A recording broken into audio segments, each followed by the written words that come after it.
You're good. Thank you, IT staff and all. Good morning to all attending the RTA's virtual meeting of the Board of Directors. The Governor's emergency declaration remains in force during the current COVID-19 pandemic, and pursuant to his executive orders declaring a public health emergency and recent amendments to the Open Meetings Act, we continue to operate under the permission to conduct our meeting without physical attendance requirements.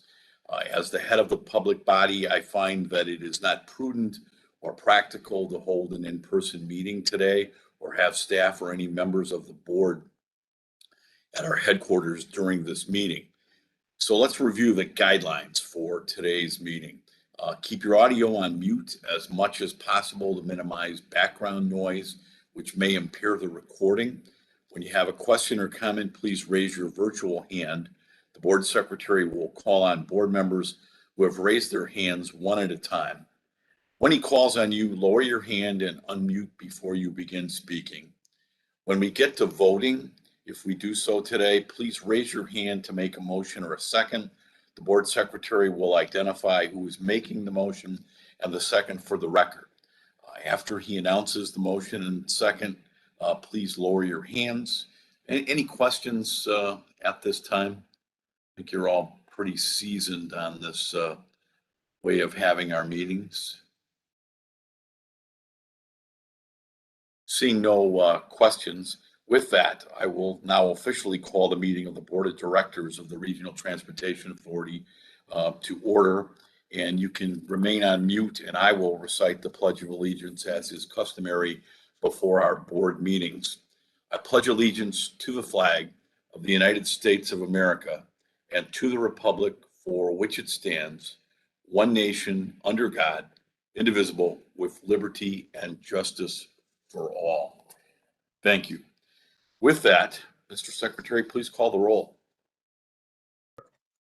Director Indulcio. Here. Director Canty. Here. Director Carey. Here. Director Colson. Present. Director Fuentes. Here. Director Gathing. Here. Director Gorman. Here. Director Groven. Here. Director Holt. Present. Director Cotel. Here. Director Lewis. Present. Director Melvin. Here. Director Pang. Here. Director Ross. Here. Director Sager. Here. Chairman Dillard. Present, Mr. Secretary. 16 present, 0 absent, Mr. Chairman. Thank you, and thank you everybody for your attendance at today's meeting. So first, let's jump right to item 4A, and then afterwards, I know there are a couple of service boards who would like to address the board. So item 4A is an ordinance authorizing the execution of the American Rescue Plan Act federal funding allocation agreements between Northeastern Illinois, Northwestern Indiana, Southeastern Wisconsin, and approving the allocation of the American Rescue Plan Act federal funding to the service boards. I know that Executive Director Redden and Doug Anderson will present this to the board, and as I said afterwards, before we get into questions and comments, we'll let the service boards address us. So Leanne, it's all yours. Thank you. Thank you. Excuse me. Thank you, Mr. Chairman, and good morning to everyone. And thanks for joining us for this special meeting conversation today to consider the proposed allocation of the American Rescue Plan funds. This is the third federal relief package referred to by shorthand as ARP. So just next slide, please. We figured it would be helpful to start by briefly going through the timeline and the relevant developments over the past year. I think, as everybody knows, about a year ago, in the height of the pandemic, we were entering budget discussions without a funding solution. Fortunately, that solution surfaced when Congress passed the second relief package that we've referred to as CRISA. And in March this year, the RTA board allocated the CRISA funds to the service boards using a methodology that prioritized preserving service in areas of critical need without knowing what, if any, federal relief funding would materialize. Later in March, the ARP, the American Rescue Plan funds, were passed by Congress, providing a third round of federal relief funds that transit agencies could access to sustain service and provide support for the region's ongoing COVID recovery efforts. Previously, we had stated that we would only initially allocate enough ARP funding to fill budget holes for 22 as part of the annual budget process, while reserving the majority of the ARP funding for a longer-term conversation, allowing for financial flexibility for future budget years and to support the service boards in their ongoing recovery. However, in September, the Federal Transit Administration put out a notice of funding opportunity for $2.2 billion in a discretionary grant program within the broader ARP program, meant to provide additional relief funding for transit agencies. So this discretionary funding is separate from the original allocation for our region, and the CTA meets one of its key requirements since they have spent 90% of their CARES funding. Another aspect of this opportunity is that the qualifying regions demonstrate allocation of all federal relief funding received to date. So, and final piece associated, so what that means is that we have to allocate all the current ARP dollars and CRISA monies, which we've already done, to make anybody eligible to apply for those additional dollars. The final piece of information associated with the application for this additional discretionary dollars is that those applications are due November 8th, 2021. So we're here today to work towards meeting that deadline, since a primary role of the RTA is to support and advocate for the greatest amount of funding possible for this region. So we do want to take a couple of minutes to walk through the proposal that had been shared publicly, and then, as we mentioned, have conversation about how we move forward. So next slide, please. The first part of the ordinance that is being shared with you today addresses the funding split of the $1.5 billion in our greater Chicago, Indiana, and Wisconsin urbanized area that's required by FTA. We have a signed agreement from Wisconsin, and on the eastern side of the border, we would have an agreement with Indiana if the proposal presented to you today is approved. You can see the suballocations by region on this slide, including the share left over for the RTA region. So next slide, please. Moving on from the regional splits, let's focus on the principles that we applied to allocate the region's proportion of this emergency relief funding.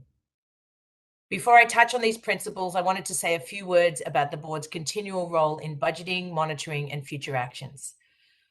We're proposing to allocate the totality of the ARP funding today, or when we get to agreement, to meet the federal deadline.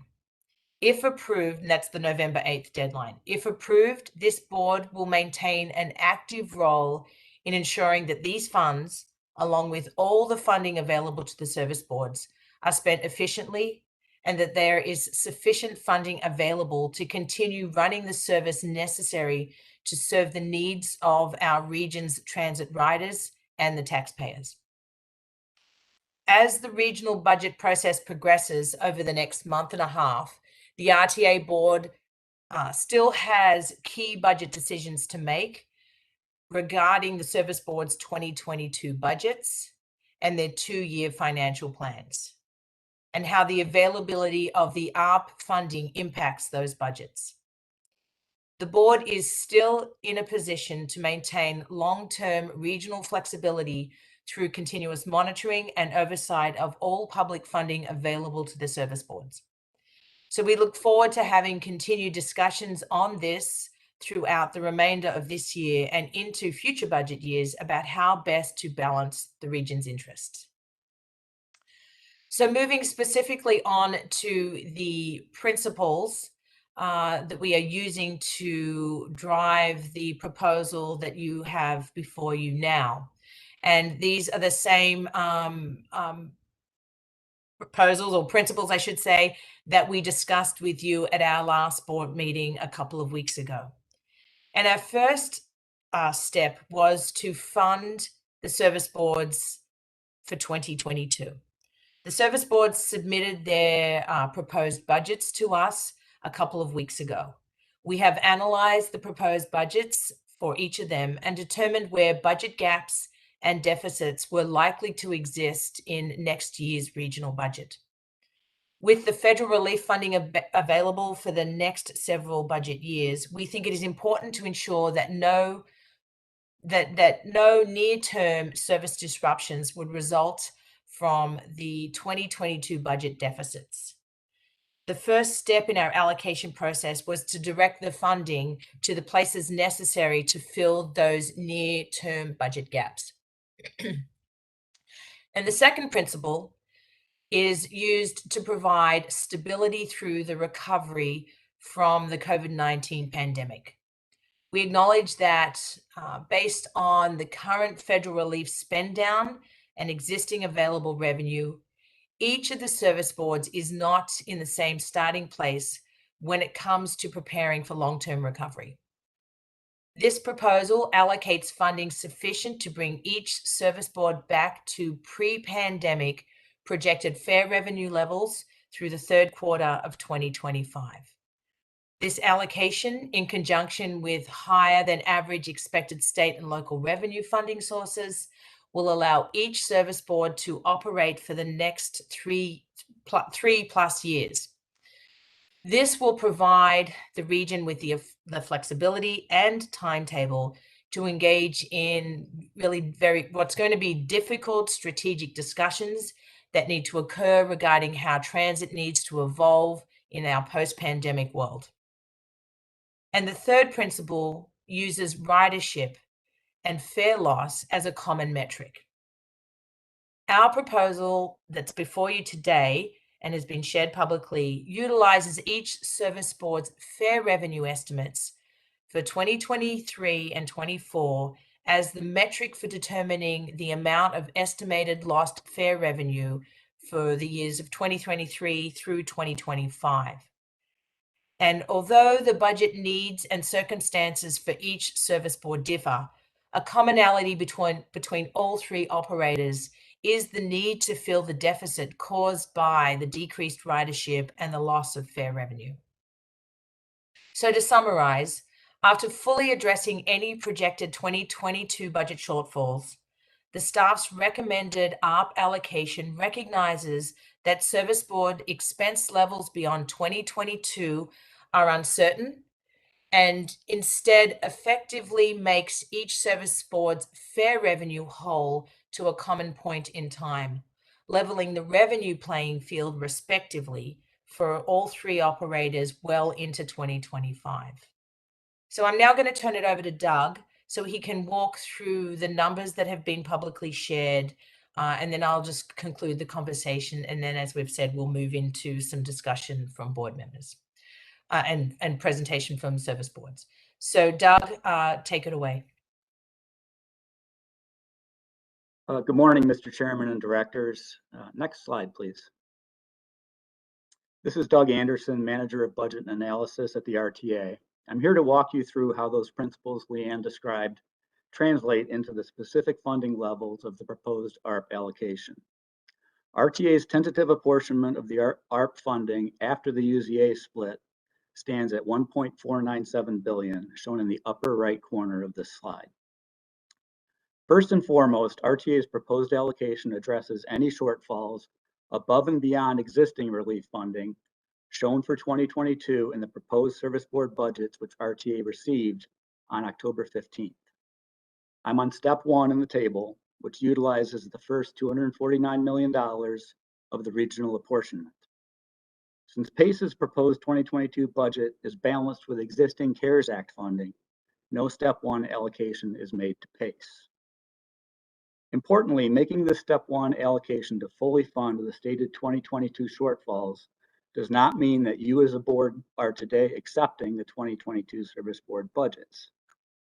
That aspect of the overall budget approval process will continue at the November 18th board meeting after staff has fully vetted the proposed budgets. Rather, step one simply makes good on RTA's previously stated intention of principle one that Leanne mentioned earlier to fully fund the 2022 budgets to avoid near-term service disruptions. Before I continue through the steps of the allocation, I'd like to provide you with more detail on the proposed operating expense levels of the service board budgets we now have in hand. Next slide.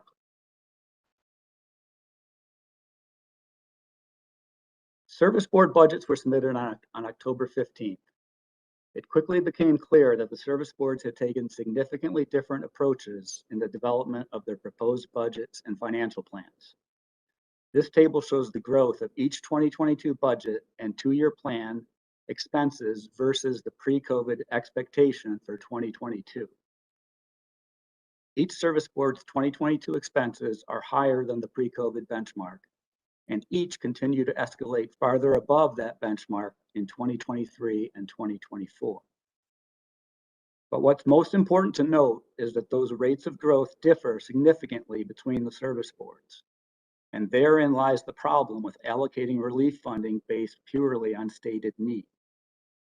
As a result, staff had to pivot to a more objective approach to allocate the balance of the ARP funding. Next slide, please. As shown on the previous slide, differing expense growth rates moved us away from a pure stated need allocation. Said another way, it is too early in the recovery to lock in any proposed operating expense levels beyond 2022. And since the sales tax problem we believed we were going to have with COVID has seemingly solved itself with a record-breaking rebound, it only makes sense to base the rest of the allocation on the fair revenue problem that continues to impact each service board. Getting back to our allocation table, steps 2 and 3 on the slide are closely related and correlate to principles 2 and 3. In those steps, we used a methodology that considered the ongoing loss of fair revenue for each service board. We did this by establishing a benchmark of the fair revenue which would have been expected to support the current budget and planning period. Specifically, we used the 2022 financial plan adopted with the original 2020 budget for that benchmark. We then measured losses by comparing that to the service board's fair revenue as shown in their currently proposed 2023 to 2024 plans. This amounted to $930 million of revenue losses. The step 2 allocations in the table make those losses whole. In step 3, we attempted to address the projected combined fair revenue loss of $409 million for 2025. However, only $318 million of ARP balance remained after step 2, covering 78% of the projected 2025 loss. Accordingly, we allocated the remaining ARP funding to offset 78% of each service board's projected 2025 loss, exhausting the ARP apportionment. That is why Leanne stated that our proposed ARP allocation levels the revenue playing field about 78% of the way through 2025, or just into the fourth quarter of that year. The resulting proposed ARP allocations are simply the sum of steps 1, 2, and 3, shown in blue in the center of the slide. $891.4 million to CTA, $543.6 million to Metra, and $62.0 million to PACE Suburban Service. For reference, the CARES Act and CRISA allocations are shown below that. The CARES allocation used initial revenue loss estimates to quickly get relief to the service boards, while the CRISA allocation was based on a thorough critical needs analysis completed by RTA staff in early 2021. Overall allocations from the 3 federal relief packages combined also appear in blue, with the bottom line of the table showing the resulting share of each service board's total relief funding including the proposed ARP allocations.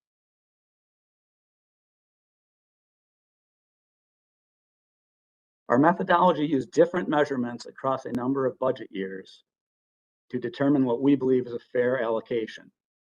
It is important to note that we are not directing the service boards how much relief funding to use or in which years to use it. Once the ARP allocation is made, it is up to the service boards, with the usual oversight from this board, to manage their expense levels to optimize the longevity of the finite amount of federal relief funding that we have been entrusted with. And with that closing summary from my viewpoint as budget manager, I'll turn it back over to Leanne. Thanks, Doug. So with more than 3.3 billion of funding assistance from the 3 federal relief packages, CARES, CRISA, and ARP, the service boards will continue to operate throughout the pandemic and work towards recovery for the coming years. Our intent is to come to an agreement on this allocation to provide you and the service boards with some certainty and stability for the next few years as we work towards recovery. This proposal, as presented, relies on compromise, and we acknowledge that no allocation proposal is ever perfect. We are basing, at the staff level, this recommendation on the 3 principles that we laid out in an effort to meet the near-term November 8th federal discretionary application deadline. As a region, it is critical that we reach agreement so that CTA can apply for a portion of the additional 2.2 billion of these ARP discretionary funds before the impending deadline, and I'll stress it again, November 8th. If this proposal is approved, the service boards will be responsible for managing their ARP allocations and operating expense levels to optimize the longevity of the total available relief funding as the recovery continues. As I stated earlier, the RTA board will continue to monitor and can make adjustments to the budget if necessary as that process continues. Since the ARP funding grants have an FTA expenditure expiration of 2029, we have already included in the original ordinance a provision that could potentially reallocate any ARP funds that are not spent by the end of 27 to ensure that the region's federal relief funding is fully expended for the grant before the grants expire. So that could be as an additional topic for, I believe, for conversation as well. This proposed ordinance takes us a step further. Takes us a step forward, I should say. After this action, the next step is to consider the regional budgets and develop the tracks of the strategic plan. We will continue to monitor the financial stability of the system, and the board has the ability to make changes as we move forward. And those discussions will continue in the coming months at future RTA board meetings. Thanks for your consideration and time this morning. And I will turn it back over to the chairman for questions and discussion. Thank you, Leanne and Doug.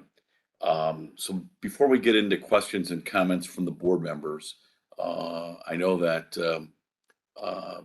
we have a couple of service board executive directors who want to address us. And let's begin with Rocky Donahue from PACE. Good morning, Rocky. Good morning, Chairman Dillard and members of the board. Hopefully you can hear me. I'm having some computer issues and I apologize that I cannot see you, but I thank you for your time today. I realize you guys are busy and you have very important work ahead of you today, and I will try to be brief and succinct with my comments. I'd like to state our chairman did send a letter, and I hope you've received that and had an opportunity to read it. Right up front, PACE is in opposition to the ARP recommendations you'll be considering and potentially voting on today. Our opposition is based on the following. One, we honestly feel we're being punished for having been fiscally responsible during the pandemic.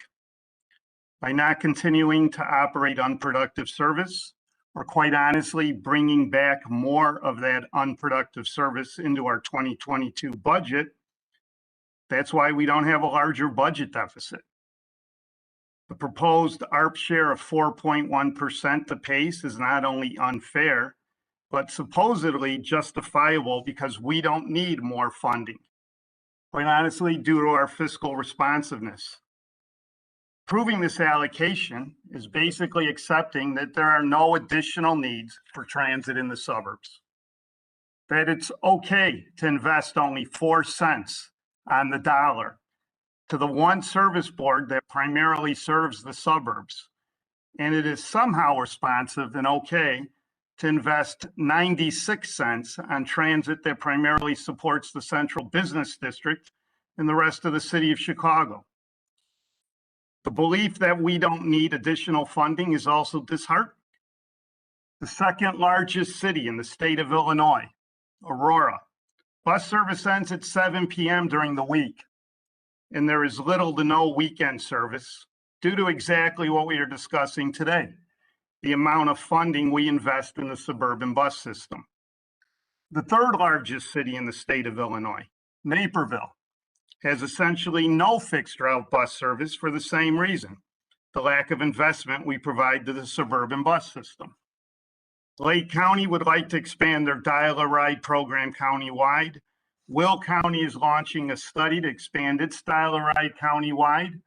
McHenry County has just launched McHenry County Moves 2050, the future of transportation in that county. And a key principle is for PACE and transit to be part of those conversations. By investing 4 cents into PACE, we're basically saying to the region that the transit system you have in the suburbs is all you will ever have. Forget about innovative services, forget about expanding. Secondly, these are operating funds. Our share of operating funds by state statute is approximately 12%. This proposed allocation is 1/3 of our share of operating funding. And we've been told while this allocation is 4.1%, hey, your combined allocation of CARES, CRISA, and ARP is 5.8%. Somehow I guess we should be content or happy with only a 50% reduction of our statutory share of operating dollars.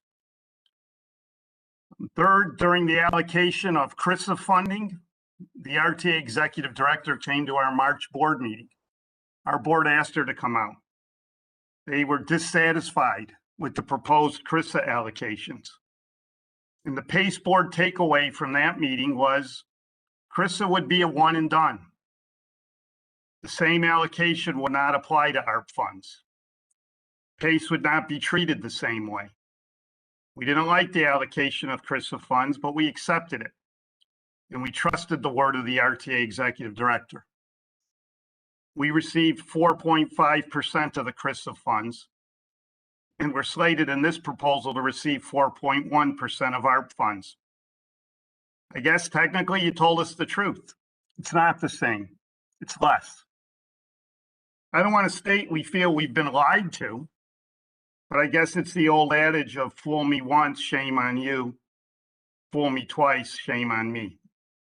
One of the hallmarks of this current RTA administration is that they've worked really hard. And I've said this multiple times in public about the commitment the RTA has done to improve the relationships and cooperation and trust amongst the service boards in the RTA.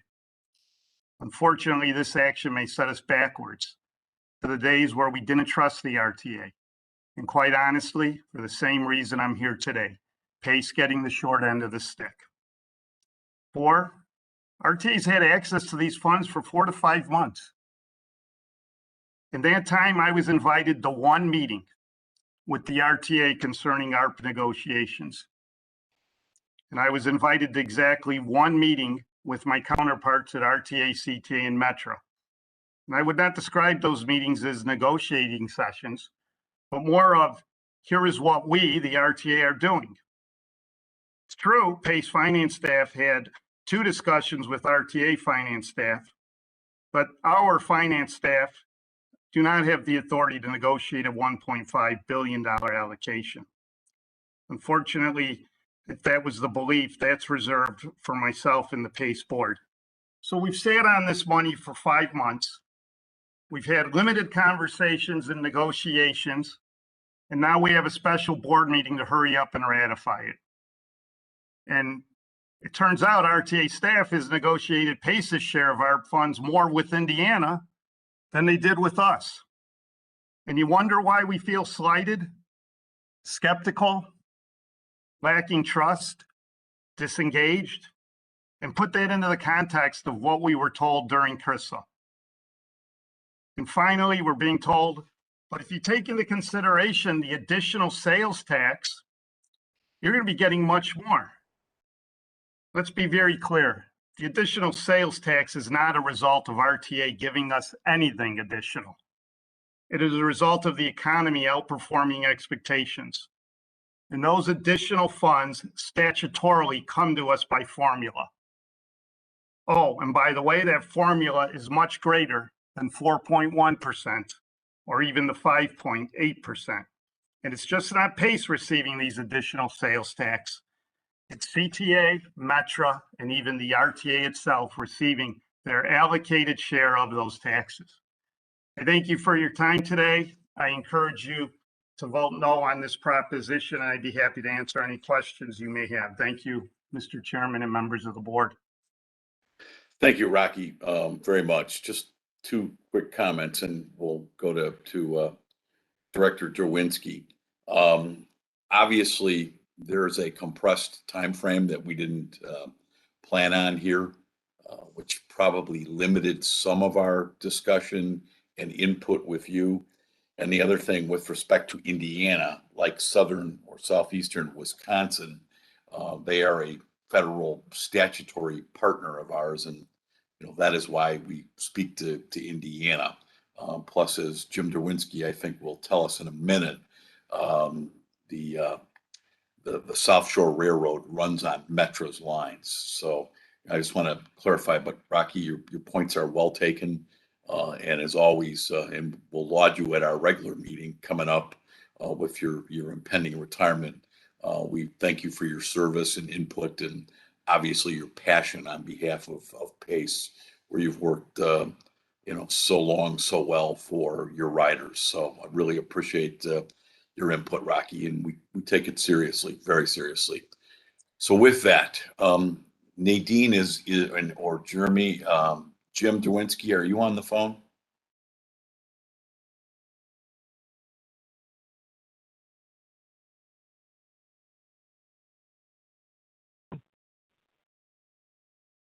Morning, Chairman.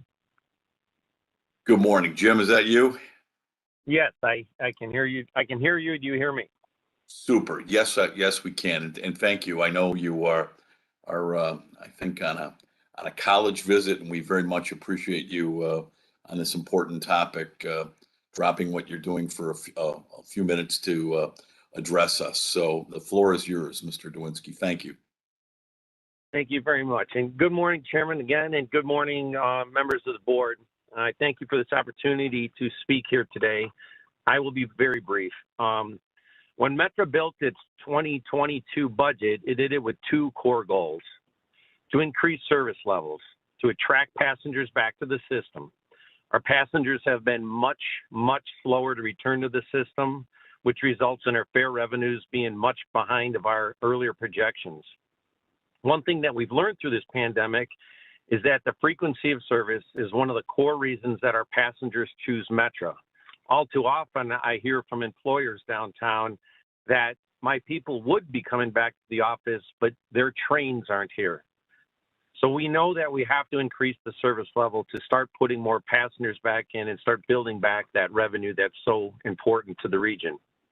And the second thing we did is we used our historic expense escalation average that existed before COVID as a base for our projected increased service levels. We've put enough in there to make sure that we have a few pilot programs, as we've been really trying to reinvent ourselves and reinvent the way people look at Metra, not just to use it to go to the central business district, but to do things like the Lake Cook pilot, where we started a reverse commute, which was actually very successful only after 1 year of operations right before COVID hit, taking people from downtown to the Lake Cook area. We believe the 2022 budget and the 2023 and 2024 look ahead accomplish these goals. We are in the middle also of contract negotiations. With the vast majority of our organized workforce, we have factored in our proposed budgets, wage increases, and back pay.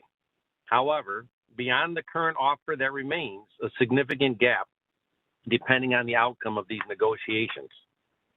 And finally, as you may all be aware, we've been in negotiations with the Union Pacific Railroad to assume the Union Pacific operations on those 3 routes. Our 2023 and 2024 outlook does not take into consideration these impacts. We're going to have to deal with what is the new usage fee.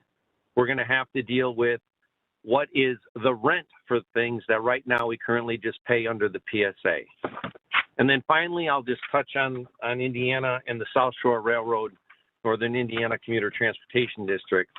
As Chairman pointed out, NICD runs on Metra's tracks on the electric district after it comes through Hegwish.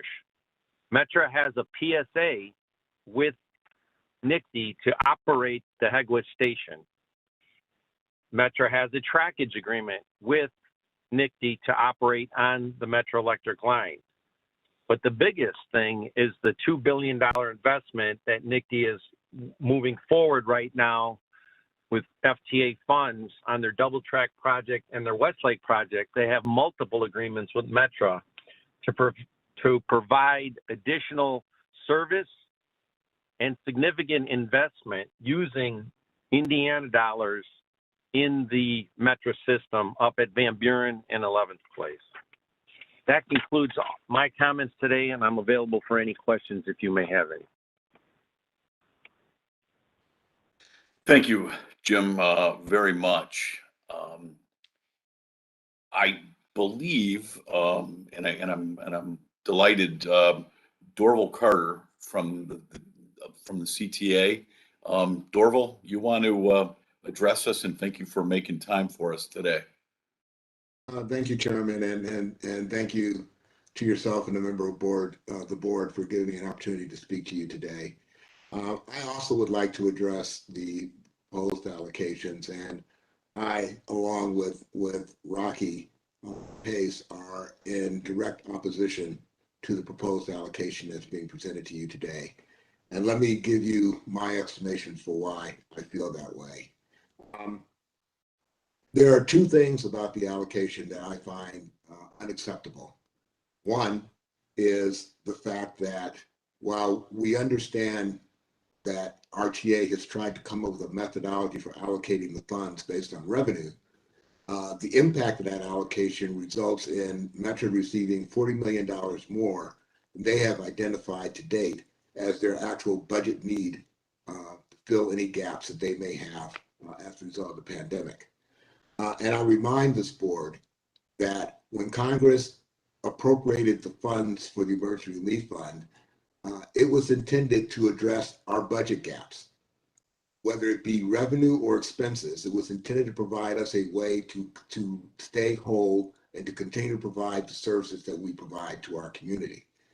I don't think that there's ever any justification under any sort of optic that you could create that would allow one service board to receive more money than they've identified their need for, notwithstanding the fact that there may be additional expenses we may have in the future, where you have 2 other service boards who have gaps that have not been fulfilled based on the remaining need.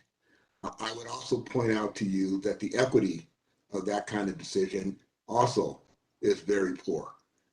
Both PACE and CTA carry customers, a significant number of which are viewed as low income, minority, but disadvantaged communities, transit dependent, who rely on and need our services to allow them to get to their jobs, to healthcare, to the things that are critical to their ongoing existence. And I think as a region, we need to show that when we're allocating dollars of this nature, that we're doing it in a way to ensure the maximum benefit, particularly to those who are most transit dependent in the region as a whole. Furthermore, I think it's important to point out that I agree with Rocky's comments about the way in which these negotiations were held.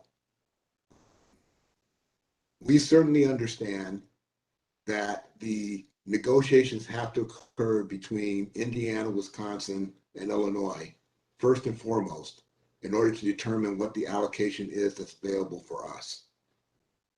What I take exception to, and I raised this in a letter that I sent to you last night, is that it appears, and this is based on conversations that we've had with Nick D directly, that as part of their agreement to allow us to receive the Illinois allocation, they are mandating certain allocations occur between the service boards.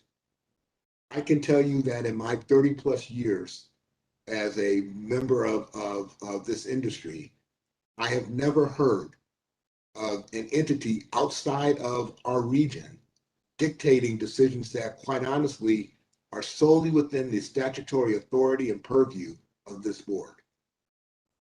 I also want to make a comment about the concerns about expenses versus revenue. I would assert that future revenues for our transit system are just as uncertain as future expenses. And I certainly would agree with Jim and with Rocky that all of us are dealing with uncertain times going forward that require us to be aware of and flexible around what our future needs would be. I believe that the best way for RTA to manage that kind of an issue is not through an arbitrary allocation of funding that is occurring today, but through the ongoing review, oversight, and reallocation authority that RTA has to, in effect, adjust the funds that have been given to us to reflect the realities of what we're all experiencing as we move forward. At which point I think that the importance of a reallocation methodology that allows for a revisiting of these allocations going forward is critical. Now, let me speak to CTA's specific issue with regards to additional money. As has been pointed out, CTA is the only agency in the region that has the ability to pursue discretionary funds. The reason for that, as has also been pointed out, is because CTA has spent over 90% of its CARES Act money. Now, I have made this point in the past on many occasions about the emergency relief money, and I'm not saying this in judgment to anything that either PACE or Metro have done with regards to their funds. We're all in very different positions. We all have unique issues that we're dealing with, and it is not my purview to criticize or comment on decisions that they made. But what I will tell you, given my years of experience in the federal sector, given my knowledge and understanding of how emergency funding is viewed by Congress, the expectation is when you receive this money that you will spend it. And the expectation is you'll spend it in a timely fashion. The reason for that is because Congress views this as additional money that they have given to us for an express purpose. And that purpose in this case was to allow us to remain whole while we continue to work through this pandemic. CTA took that advice to heart and has spent its CARES Act money in an appropriate way, but obviously not in a way that ultimately was preventing us from meeting the objective that Congress established from the very beginning about how these funds should be expended. And because of that, we are now in a very unique position that, to be quite honest with you, had all three service boards taken a similar approach, all of us would be in a position to apply directly for additional funding. But recognizing that CTA is the only entity that has the ability to do this, we have accepted and have not pressed at all about how much of a gap we have in our funding with the emergency relief money. We have assumed that we are taking on an additional burden of supporting the region as a whole by using our gap as a basis to get additional funding from the federal government. I don't think that we should be penalized for that. I also don't think that we should take the risk of our success on achieving that solely by ourselves. And for that reason, we are also asking that we revisit these reallocations after we have successfully applied for and hopefully receive the federal funding to address our gap.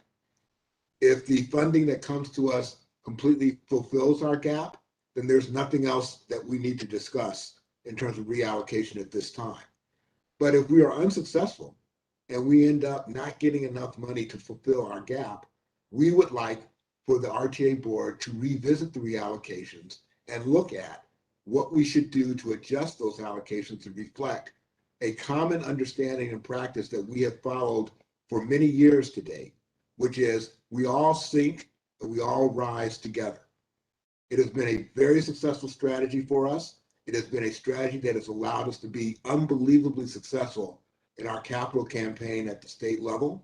And it's one that shows that we are committed as a region to working together. We should not allow this kind of an issue to tear us apart. And the reality is that we are on the brink of that happening right now. There's no reason for that to happen. There is a way that we can reallocate that $40 million. We can give more money to PACE to fill their budget gap. You can give a little bit more money to CTA to reduce our gap somewhat, and we can still go forward and get additional money for this region that would allow us to ultimately meet the overall gap that we're all facing over the course of the next several years. I strongly encourage and urge the RTA board to take that approach. It is the most rational approach to this. It is the most transparent approach to this. And it is the approach that will allow us to continue to work and speak with one voice about the needs for this region and the needs for us to work together in a collaborative fashion going forward. Thank you, Chairman and members of this board. I appreciate you giving me the time to talk to this issue. I look forward to the continuing conversation as we move forward. Thank you very much, Mr. President, as always. And we all did receive your letter yesterday.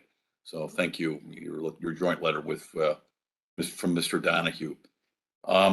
With that, let's get into questions and comments from the board. Dorval, I don't know whether Jim can stay around, but Rocky, I think, is still on. So if the board has specific questions for the CTA or PACE or Metra, if Jim is still on, you can direct them as well. So with that, questions or comments from the board. One moment, Mr. Chairman. Director Colson has a raised hand. Yeah, good morning. I wonder if both Rocky Donahue and Dorval Carter would give us their proposed numbers. How would they divide this up? Let's go on record and tell us what number division that you are proposing. That would be helpful. Director Colson, I think I've stated what I would suggest that we do. We take the $40 million that was given to Metra in excess of their need. You would provide the $8 million to PACE that they need to fill their budget gap, and you would give the remaining to CTA to reduce their budget gap. At that point in time, CTA would then move forward with a discretionary grant to try to fill the rest of the gap.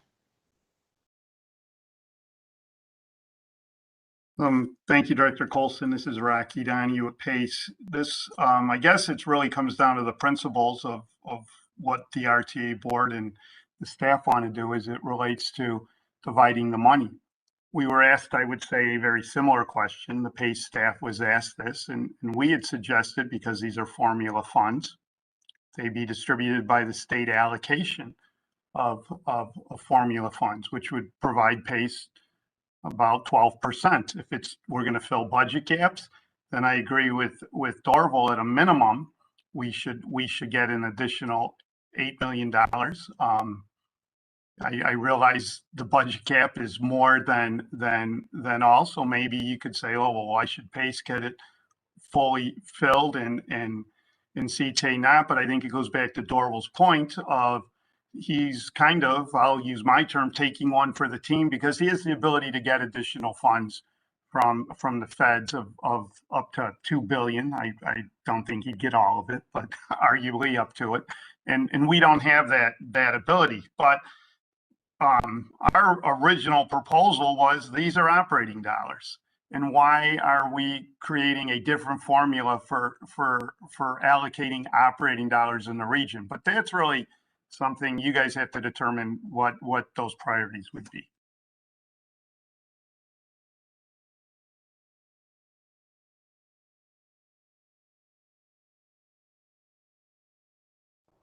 Thank you, Rocky. Director Colson, have other comments or questions?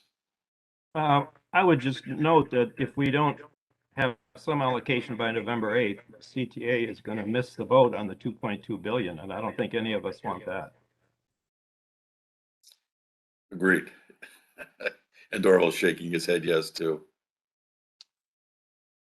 Mr. Chairman, we've got a few raised hands. Director Holt. Good morning. Thank you.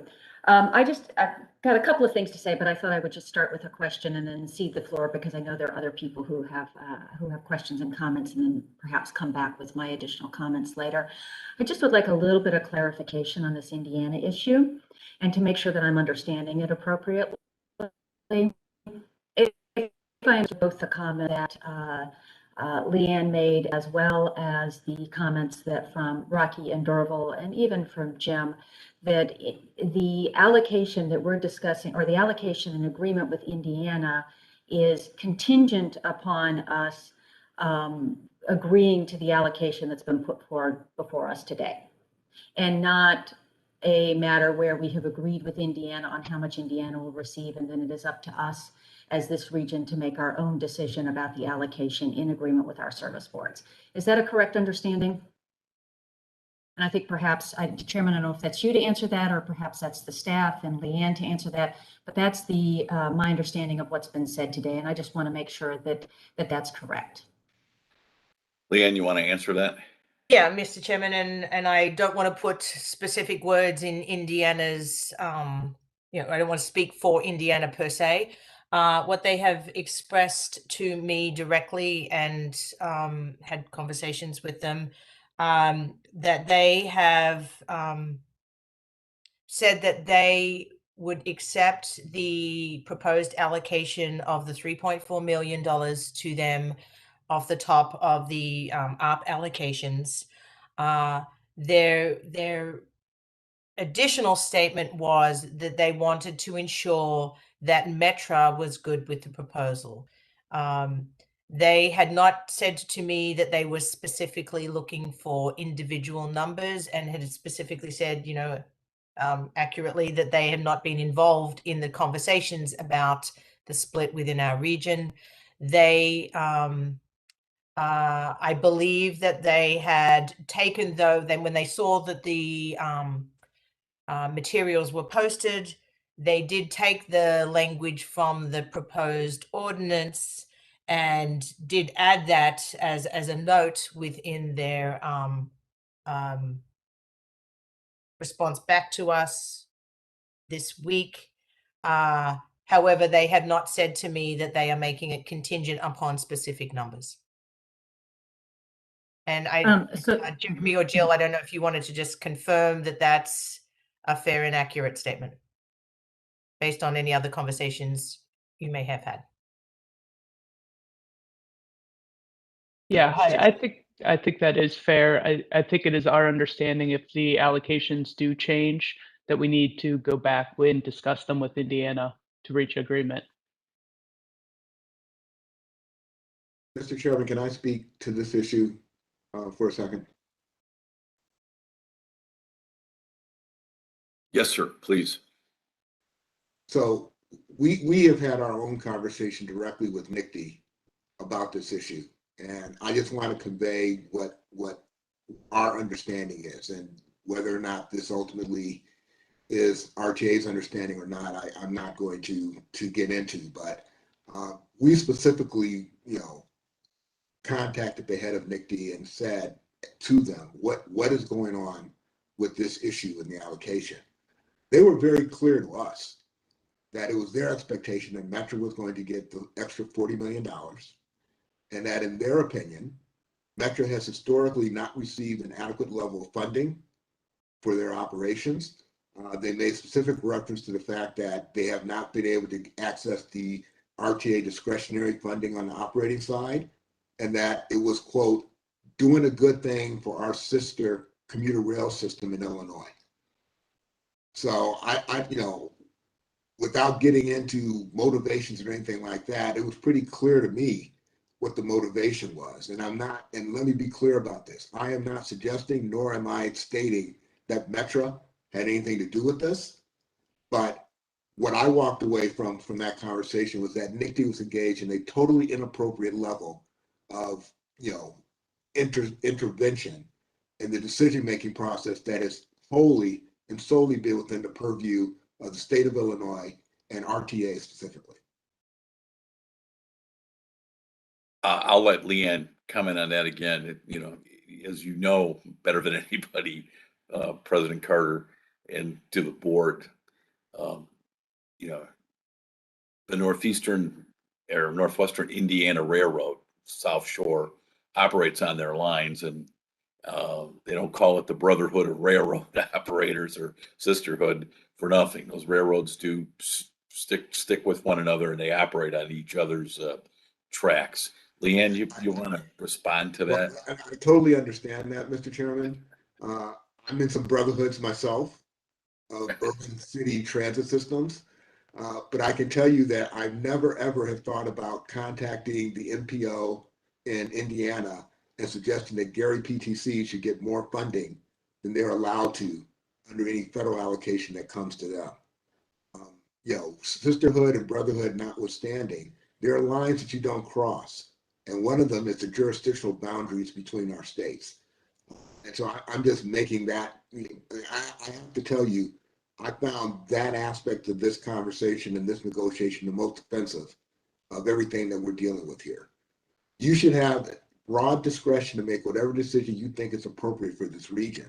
And you shouldn't have to even think that it's being hindered in any way by a decision, regardless of who shares what right of way. Metro has the ability to increase their budget and expenses to cover whatever they feel they need to do to take care of NICTE. And if they had done that, then they would be a part of whatever allocations we're making. What doesn't happen is NICTE telling us what we should do in terms of allocating funds within this region. And I feel that's what they are doing right now, proudly and boldly. I haven't spoken to Northwest Indiana. Leanne, you want to say anything? And I don't know whether Jim's still on the phone or not. So I guess just to clarify, it is not my understanding and not my conversations with Indiana where they are dictating specific dollar allocations to either of any of the three service boards. There, as I said at the front end, that their interest is to ensure that Metra is going to be viable, operating through the remainder of the pandemic and recovery. They, however, just to clarify, there is no law specifically around how much Indiana does or does not get. We have been successfully, I believe, able to negotiate the off the top split, if you will, and just recall that this is sort of, to some extent, new territory, right? We don't typically, the federal government typically does not give any of us operating dollars. So we are looking to, it is always a negotiation with Wisconsin and Indiana. The top line number for the entire region is defined by, and what came out of the federal action for these relief dollars was a top line marker of basically our large urbanized area, which includes Wisconsin and Indiana. The total dollar amount was determined by a calculation based on the region receiving 132% of the region's, not our region, the broader urbanized area, the federal region's 2018 budget numbers. That's what Congress determined to define the amount of monies that were going to regions. We then took that 132% marker and had conversations with Indiana and said, just to remind our board, we gave them nothing out of the CRISA allocation. And now holding to that 132% marker was how we determined the offer of the $3.4 million to them.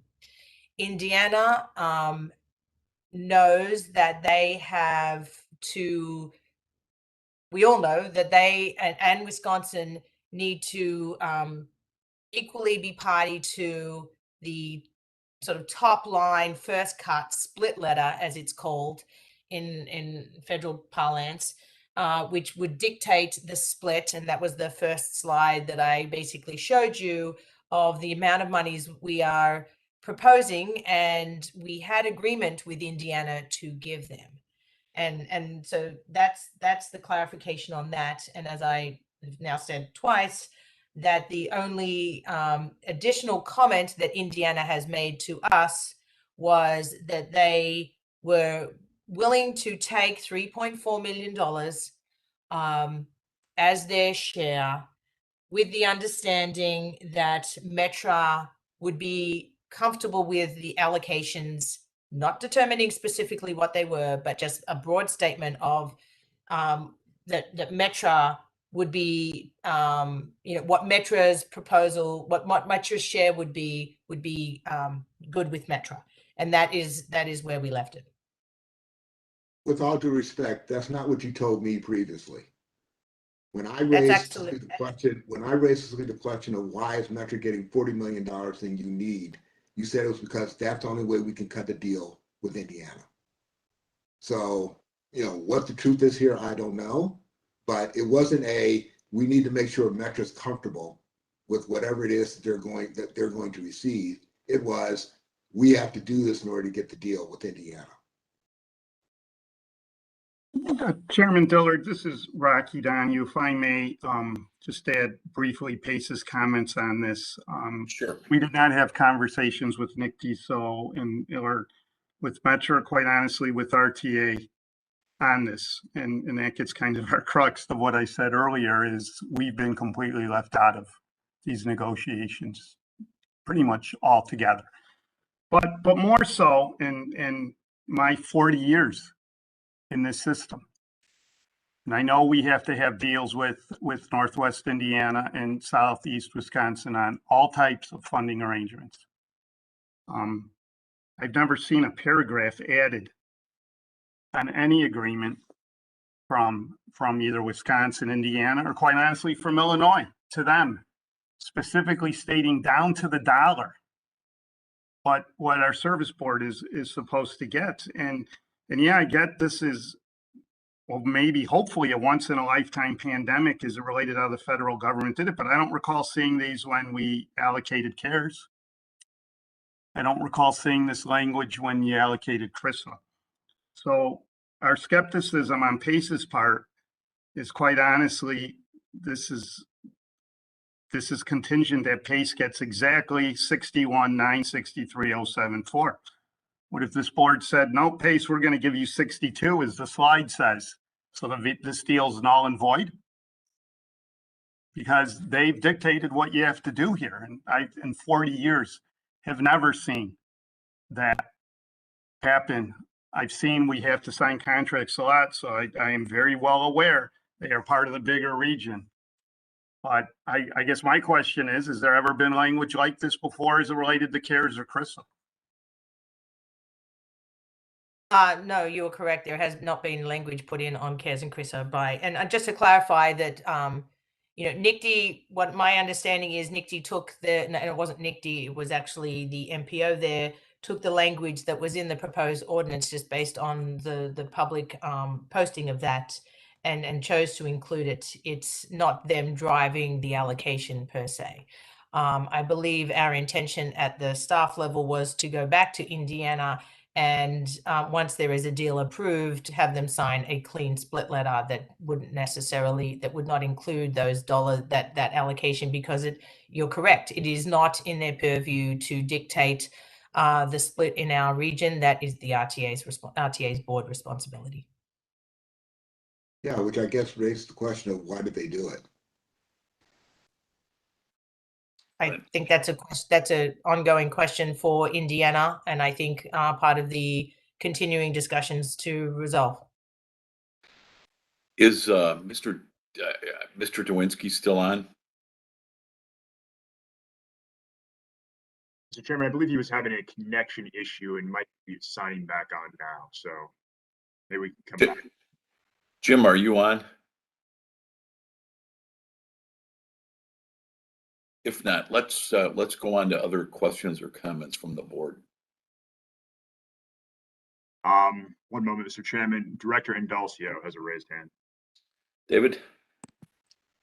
Thank you, Mr. Chairman. I would just like to make a couple of comments. First thing we all agree upon, it was a positive note, $2.2 billion funded. What also we all agree, there's uncertain times. Times have certainly changed. It's now ever so important at this time to be a steward and have physical accountability and responsibility for operations. I just have to make this comment. I just find it preposterous to conceive that Indiana is somehow involved in some sort of conspiracy with the RTA and Metro to sway the discretion of the ARP funding. Speaking from the suburbs, Metro is the bloodline of the suburbs that empowers economic growth and empowerment. Metro has been physically responsible and did everything humanly possible to operate effectively and efficiently during this pandemic.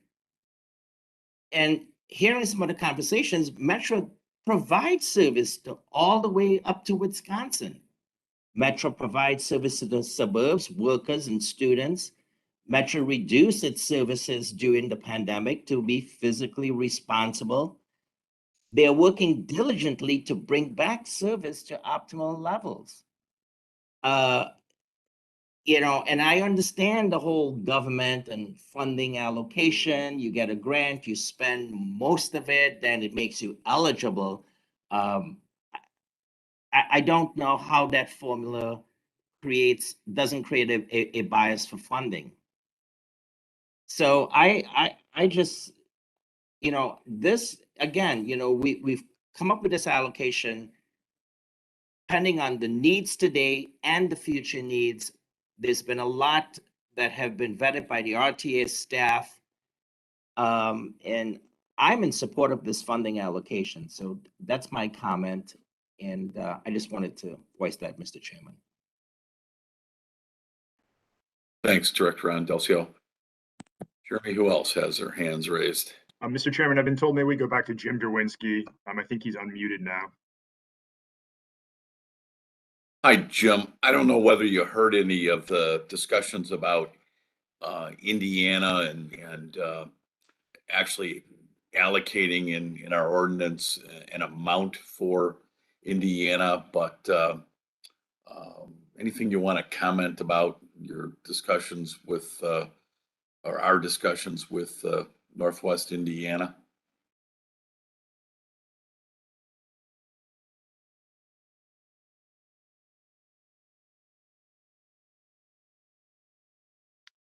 Jim, if you're on, you may be on mute.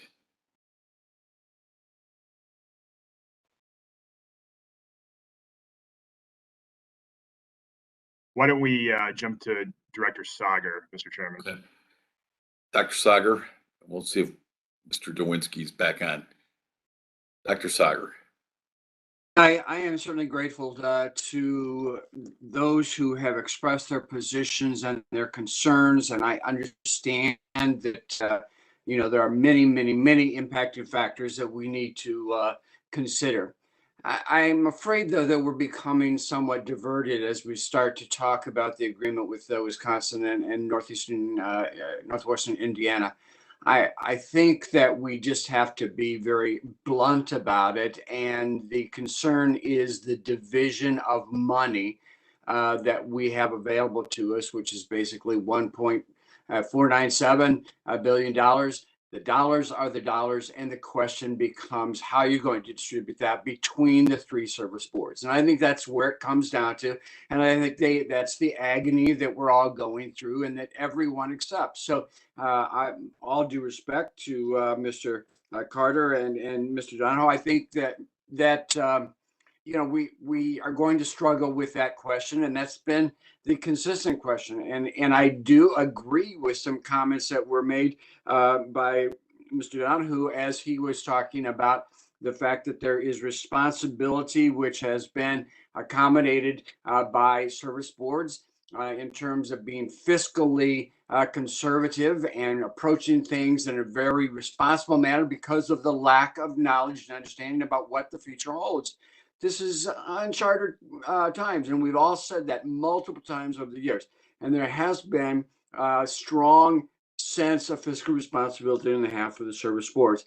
And so it almost appears like, when you've been responsible, then you're getting punished for that. And I've asked that question as we were looking at the CRISA funds and the distribution there, because I was very concerned about that approach. And yet we know that CRISA was instituted, and we took a look at what the priority needs were in the region, and we upheld that.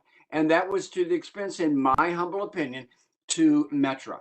And we went ahead then and kind of distributed funds to those areas where the greatest need existed. I accepted that, and I voted in favor of that because of that very reason. But now as I look at the distribution of this 1.497, I think that there's a very, very appropriate consideration that the RTA staff has put into place as they've looked at distribution.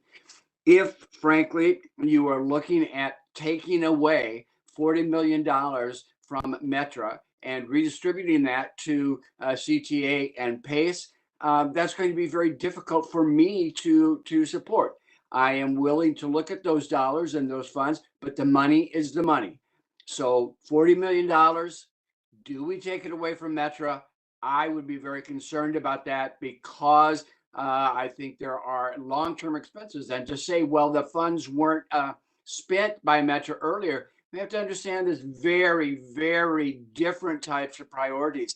Metra, in its efforts, has to look at some long-term investment funding for purchases of land or trying to get into contracts with lands for parking or for service functions, that type of thing takes time. You can't get all that done, unfortunately, in one fiscal year. And so I think we have to be cognizant of the fact that it's a different situation with each of the service boards. And so I don't think we should be punishing Metra for that. I just am very concerned about redistributing $40 million from Metra to PACE and CTA. It's open for discussion among the board members. I think we need to have that discussion among the board members with all due respect to Mr. Carter and Mr. Donahoe. Thank you. Thank you, Doctor. Jeremy, who else is queued up here? Director Canty. Mary Beth, good morning. Good morning. Am I off mute? You are. Okay. Thank you. I can never seem to get that right. I want to thank all of the leadership of the service boards for being with us this morning, and to members of the RTA staff for what they've put together. I think for me, being one of the new people on this board, it feels like tensions are pretty high because we're being asked to do something on the fly that we're not typically asked to do. I feel like a lot of times we're given weeks, if not months, to look at budgets and kind of talk through these numbers. And what we were presented with was a bit of a pickle, for lack of a better word, with this very short time frame to put together some numbers so that we could get allocations done so that CTA can have access to this NOFO grant opportunity. And I think we can all agree that having access to that grant opportunity is really important, not just to the CTA, but to us as a region. And I think in some ways we're getting a little bit tied up in numbers that don't feel, to me, entirely concrete. right now because we can't predict the future. And these are not budgets that have had a chance to be fully vetted and discussed and reviewed by all of the relevant parties. You know, I think we've heard from PACE and we've heard from CTA that they haven't had a chance to have these lengthy conversations. And so, you know, looking at these numbers, these allocations, to me, it doesn't feel necessarily like they need to be set in stone permanently for all time. And so I'm wondering if there's a bit of a compromise position wherein we can have these allocations as required by that November 8th deadline for the NOFO funding opportunity for CTA, but then include in there a provision that gives us the opportunity, gives the RTA the opportunity to go back and reevaluate those numbers in a future date where we can know how the NOFO funding turned out.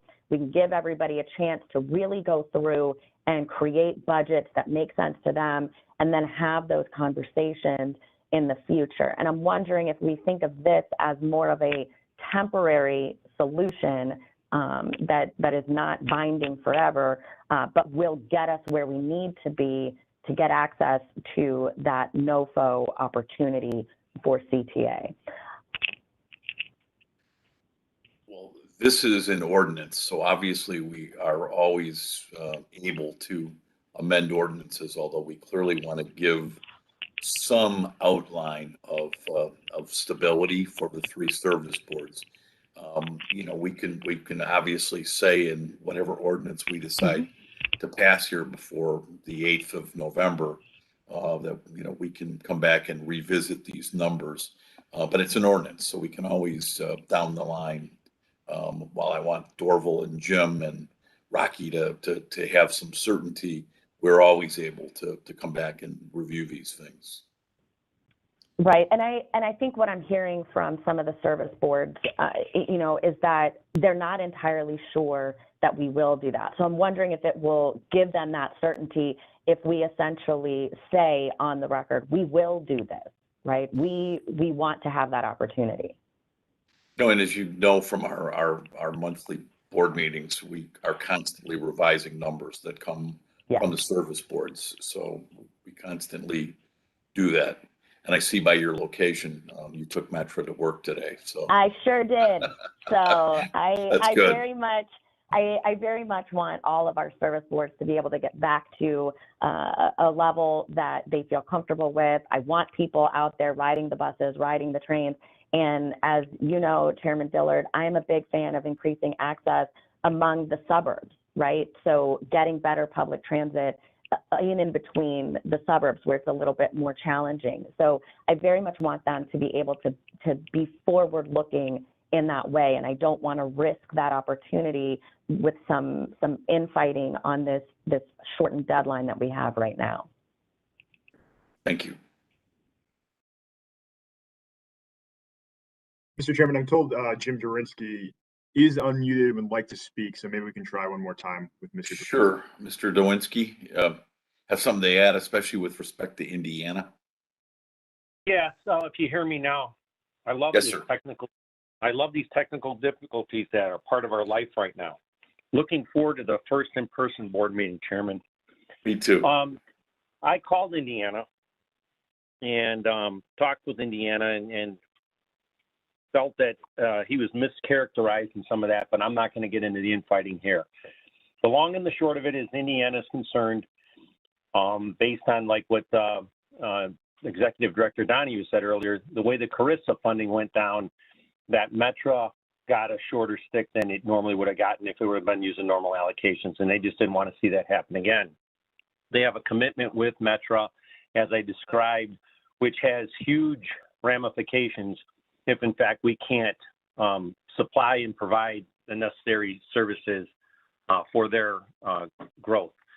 With that said, Indiana basically said to me that they're fine as long as Metro is good with it. So what I mean by that is that the last director I said, I'm sorry, I don't know your name. I love your suggestion. I know this is the board's, but if we pulled out that $40 million to move this forward, I believe it would be improper for us not to apply for that discretionary funding net info, if that 40 million can come out and then go ahead and have this board take a look at that 40 million at a future date, I'm fine with that, and that makes Indiana fine. That's all I have, Chairman. Yes. Can we go to Director Carey, Mr. Chairman? Director Carey, good morning. Good morning.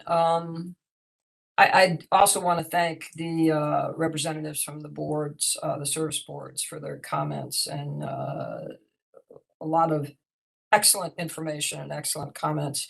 And I think, and I'm going to repeat perhaps a few things Director Sager and Director Canty have said, but the reason we're in this situation, or the fact that we're in this situation, is because we don't know the future. And we, if we were able to do what we wanted to do and what we thought we were going to do a month ago and just plug the budget gap, approve the 22 budgets, and then have discretion about what to do with the stuff in the future. Because every service board representative mentioned, we don't know, we have expenses that are unknown. We want to have, we want to have more service. So we don't know the future. So we have to pick a methodology. And I've been comfortable with based on lost fare revenue. I think that's as good as any that we come up with. And the problem with basing it on the expenses is, to me, that it seems like, we saw the percentages, and yes, there's, higher percentages and increases in PACE and CTA than Metra, but those could be absolutely legitimate, and it could be a picture of what the future holds for the 3 different service boards, but we don't know that. So I feel like I'd be kind of buying into, future budgets before we really know the future. What I really think makes sense here is what Director Canty suggested is, and it isn't just, unless I misunderstood her, it isn't, in my mind, just setting aside the 40 million and reallocating that some point.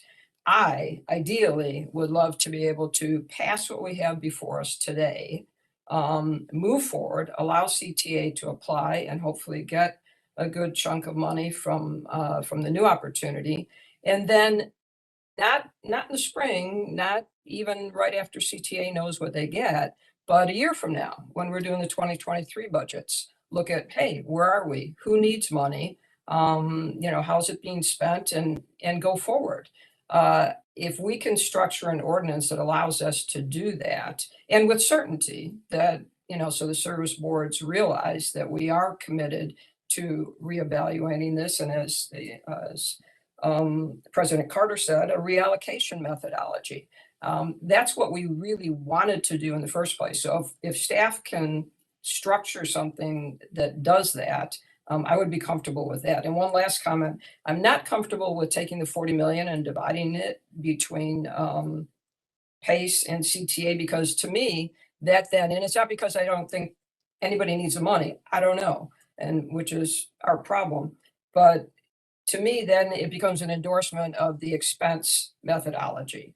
And I'm not ready to do that right now. So, anyway, we're taking them at face value. We're plugging the 22 budget gaps as we said we would, and then distribute it based on the fare revenue, but build in a pretty solid approach to reallocate the money when we know more. So thank you. If I can jump in, Director Carey, you summarized me correctly. You understood me correctly. Okay, thank you. Mr. Chairman. Thanks, Marbeth. Yes, sir. Can I just make one other point about the discretionary grant that I think the board should understand as we sort of move forward this discussion? I know there's been a lot of talk about the $40 million that Metro is receiving.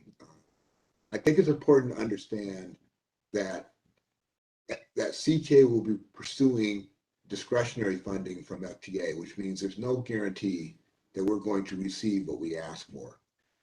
FTA, I am sure, is going to look at a lot of factors, including the allocations that have been made within the region. And I am, and let me preface this by, for those of you who don't know my history, if there's one thing that I'm very familiar with, is the decision-making process for discretionary grants at the federal level. I used to do it. I was part of that process. I understand how the federal government looks at these things. I do have a concern about the optics, putting aside everything else that we're talking about, of having an allocation in which there appears to have been $40 million more provided to one service board they have identified as their need. And I'm trying to get that $40 million out of FTA. My ask is going to be for somewhere in the neighborhood of $250 million as it stands right now. I could very easily see that getting cut by $40 million because of the reaction by FTA that you got an extra $40 million sitting over there, you should apply that before we give you discretionary money. So I just want to be clear about the troubling optics of that are separate and apart from the conversation that we're having about whether Metro should have the money or Pay should have the money or CTA should have the money. I think we owe all of ourselves to put us in the best position to get as much money as we can from the federal government. And I do feel that that may be a problem. Share that concern. Thank you. Thanks, Mr. President. Mr. Chairman, Director Lewis has a raised hand. Yes, Michael, good morning. Good morning, Mr. Chairman. Thank you, and I'll try and be brief because I think we've had lots of comments from the directors. The one thing I'd like to say is that our North Star as a board has always been looking for the best possible way to solve for transportation needs of Northeast Illinois as the economic engine of our state and of our region. And I think that when we look at these issues, and again, I think in my time on the board, and I've been on a little longer than some of the others, there have been, lots of sub discussions that were biased in one way or another. And I think the good thing is that everybody on this board, as well as the EDs and people on the staff of the various service agencies, are looking holistically at what we need to do. So I think that in the spirit of, reasonable men and women will differ, we should take this opportunity to debate the issue, but come up with a solution that goes back to our North Star, which is solving for the best possible public transportation system in the region so that we, again, get our economy and our region back on proper footing. And so as I look at this, I think that built into this process, as has been stated before, is something we used to call a plan, do, check, go aspect in terms of this board looking at where the allocations are going to be. I don't think this is a monolithic allocation. It's one that we will have a chance to revisit, that we will look at, and if the needs are changing, as has been stated before, we're in a dynamic now that we really don't know what the future looks like. We don't know what the future looks like 3 months from now or 6 months from now, but we will have a chance to go back and revisit the allocations so that if in fact there is something that changes dramatically, we can adjust our allocations so that those needs can be better met with the funds that are available that are coming from the federal government. So I think we should keep those things in the forefront of our thinking. And not necessarily think that this is the only chance that we'll have a chance to visit this issue. So I just want to make sure we stated that and we kept that in the forefront of our discussions. Thank you, Director Lewis. Mr. Chairman, Director Groven has a raised hand. Yes, Director Groven, good morning. Thank you. Good morning. And I'll be brief as well because much of what I had to say has been covered. And thanks again to the service boards for showing up. Obviously, there's real passion and your perspective is valued and is valid. I think our challenge here is the reason we're talking about a 40 million, but I think the 40 million was something that our staff, our RTA staff looked at and couldn't quite get their hands around because of the disparity in the assumptions and the plans. And so I think the 40 million could be 20 million, it could be 80 million. I don't think we know what that number is. And I think that's why we get to this other kind of logical approach that says, let's use another approach that we feel is more stable across all the service boards. And it's our view of the fair revenue. So I think to me, that's a simplified approach that in its oversight capacity, the RTA is using to create an allocation. And then I think the best things we've heard today are from those that have said, let's not consider ourselves to be locked in. 2022 may be more firm, but 23, 24, 25, we do have another chance to go back and look at those with better insight and to achieve exactly what Mike just said. What's the best thing for our region? So I would say let's go with this simplified allocation process. It's not perfect, but it gives us a logical basis, and we have an opportunity to reevaluate in the future. Thank you, Director. Director Melvin has a raised hand. Hi, can you hear me? Sure can, Mr. Finance Great. Chair. So yeah, we've heard a lot of stuff, but what we I mean, I think Director Lewis is right. We're at our very best when we are, the most collaborative. That's how we've all been successful. As Dorval said, we all sort of rise together. I think we've heard that Indiana's flexible. I think we've heard that Metro's flexible. I think that we should put ourselves in the position to win as well and as big as we can, and that means putting CTA in a position where it can go for the NOFO funds, right? I mean, I think everybody agrees with that. Directors Carey and Canty, thank you for sort of breaking the ice and making a way here, and Director Groven following up on that. I think it's very important. So look, what if we take the 40 million, reallocate it with the understanding that we're going to remember to set that aside and come back and talk about it. Put CTA in the best position to go and get the NOFO funds. CTA has very generously said they're willing to be even-handed and look at a reallocation if they're successful. And I think that's what we should go for. That's the best for the system. Now, I'll stop there.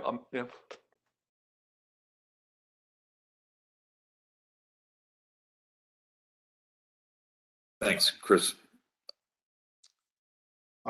Director Ross, Mr. Chairman, has a raised hand as well. Yes, Director Ross. Morning, JD. Good morning. Thank you, Mr. Chairman. I wonder if either President Carter or Leanne could clarify exactly what the requirements are for the CTA to submit a grant, because I thought the reason we got into this whole discussion of allocation was because the funds needed to be distributed, in order for the CTA to submit a grant.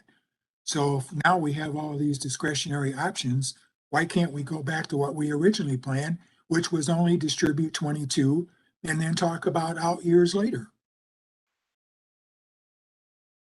That's my question. It's a good one. Leanne or Dorval? Well, I can answer this, and Leanne may want to add to it, but the requirements for the grant application is that the entirety of the ARP funding has to have been allocated, not just next year's allocation. It also requires that 90% of the CARES Act money have been expended by the applicant who is pursuing the discretionary funds, which is why CTA is the only service board that can actually apply for the grant. But yeah, we can't partially allocate the ARP funds. We have to allocate all of them under the guidance from FTA for applying for the grant. And that's correct. That's the same points that I made in my opening comments. I think Director Ross, maybe your question was more about the conversation around the potential of reallocating. Does that meet the requirement too? Is that correct? Yeah, that's correct. I mean, is it disingenuous to approve something today that we acknowledge at the same time we approve it, that we're going to look at changing it down the road after the CTA has already submitted their grant application? And yeah, grant if they receive an award. Yeah, that's a valid question. And honestly, I don't think I have an answer specifically to that. I think we would have to have council kind of opine on that.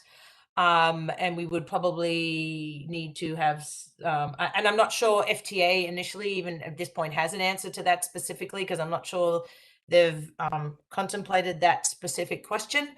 But I do agree that the optics of possibly allocating it all versus saying formally we're only going to just do a slice and we're not considering anything on the others it's sort of a bit of a nuance to that, and that may be not as I don't think that would be acceptable to meet the criteria for the rules around the discretionary pot. We can, while we're continuing to talk, I can see if I can get some more specific perspective from council, and kind of we can loop back to that conversation, that comment or that question, if that works for you too. That would be, yeah. I mean, that's obviously that's a discretion of the board, but it would be fine with me. Okay. Yeah. I mean, I'll endeavor to get you maybe a bit more of an answer, but this is uncharted territory, even at the Federal Transit Administration level, right? They don't usually allocate operating dollars to us. This rule came out in September. And I honestly, I just can't fully in great certainty provide answers to all of that. Director Ross, I can give you sort of my perspective on it. I agree that we can probably get better certainty one way or the other, but it is not unheard of for federal funds to get reallocated over the course of a grant eligibility period. It happens. There's a process called deobligation, reobligation, and other things that can facilitate that. I think, in my opinion, for all the reasons that I think various members of the board have talked about, the uncertainty of the next several years, I would find it hard to believe that FTA would take a position that you could not reallocate funds if you obviously felt that there is a need to make adjustments to reflect the uncertainty of expenses or revenues that may occur in the future years. And certainly the program, from a legal basis, allows that to happen. So while we can certainly, and I'm sure Leanne and her staff can take a look at, the legal requirements one way or another, I can tell you from my experience with the program that shouldn't create a major concern with FTA, so long as the funds ultimately are expended within the time frames that they are required to meet the appropriation for those funds. Okay. Are you also saying then that those funds would need to be redistributed now and not held in some kind of a contingency line item, as an example? They would need to have a specific designation? Yeah, they would have to, they have to be allocated to the three service boards. You can't put it sort of like in an escrow account to come back to later, because that would not constitute an allocation. Okay. All right, you've answered my question, I think. Yeah, that's consistent with our understanding too. And just for clarification, Director Ross, I mean, we do reallocate federal dollars often. I think you recall quarterly on the capital side, we're constantly kind of reallocating, moving, and annually on budget years, we reorganize and sort of true up, for want of a better word, on the capital side too. So those kinds of actions are contemplated. And as the chairman said, it is within the board's purview to at any point, to some extent, at your discretion, to reapprove or modify an ordinance going forward. Your new action would take over and supersede the previous action. Okay, you've answered my question. Thank you. Great. Thanks, Director Ross. Jeremy, who else is their hand raised? Mr. Chairman, Director Gorman. Yes, Director Gorman, good morning. Good morning. I really look forward to the time when we can all meet and, not lose all this valuable information, via over phones and Zoom. So I really appreciate the back and forth, and I thank all the efforts at staff, the service boards and being here, the directors, so I'll just be, brief. We have the difficult and delicate task to obviously balance and securing these funds in a timely fashion. And, for years, we've been seeing PACE get the short end of the stick. It's a shame that it's continuously happening for, being fiscally responsible. So when do we begin to reward good behavior?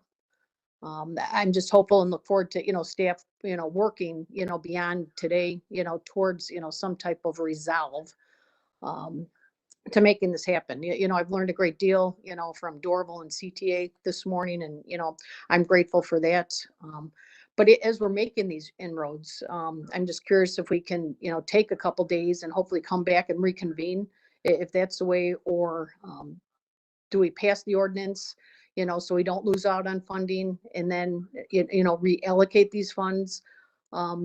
That's all, up to the board, and is to see how we can best fashion these funds in the best way possible. So just throwing that out there.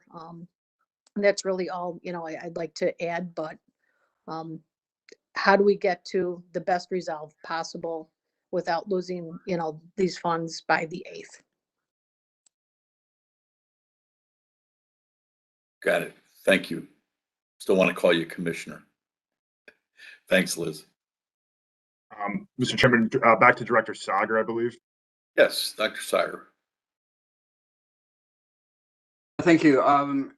I really appreciate some of the comments that have been made by my fellow directors here. I want to thank Director Lewis. I think he always has that ability to kind of focus on our primary goal and mission, and I'm truly grateful for those comments. And I really believe that we've kind of come to a consensus around the fact that we likely need to move forward in a decision today.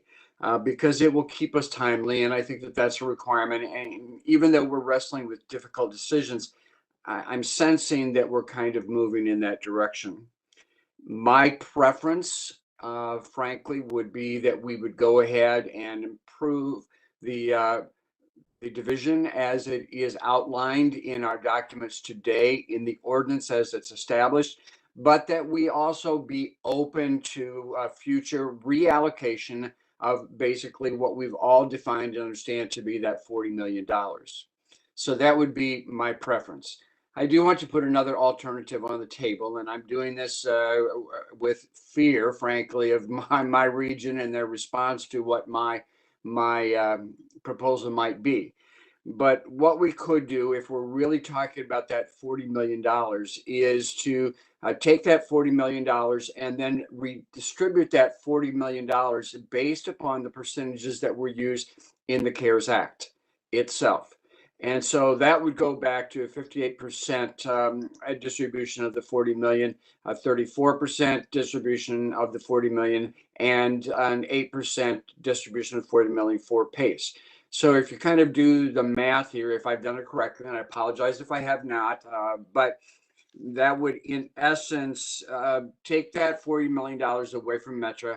And I'm doing this with a lot of a risk, frankly, in my perspective, but I'm going to say take that $40 million. So now Metro is down to 503.6, but then you take that and distribute it across the board. So based upon those CARES Act percentages, again, so CTA would be awarded an additional 23.2.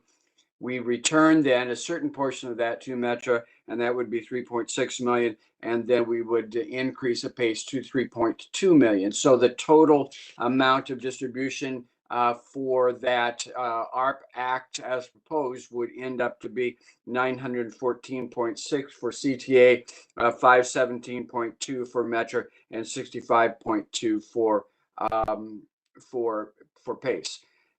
I don't know if that's a good proposal. I'm just putting it on the table and saying there are other ways to look at this. Again, my priority right now, my preference would be that we pass it as it is stated. But if we want to debate and look at other possibles, this might be an approach to a resolution. So thank you, Chairman. Thank you, Doctor. Spoken well as a mayor.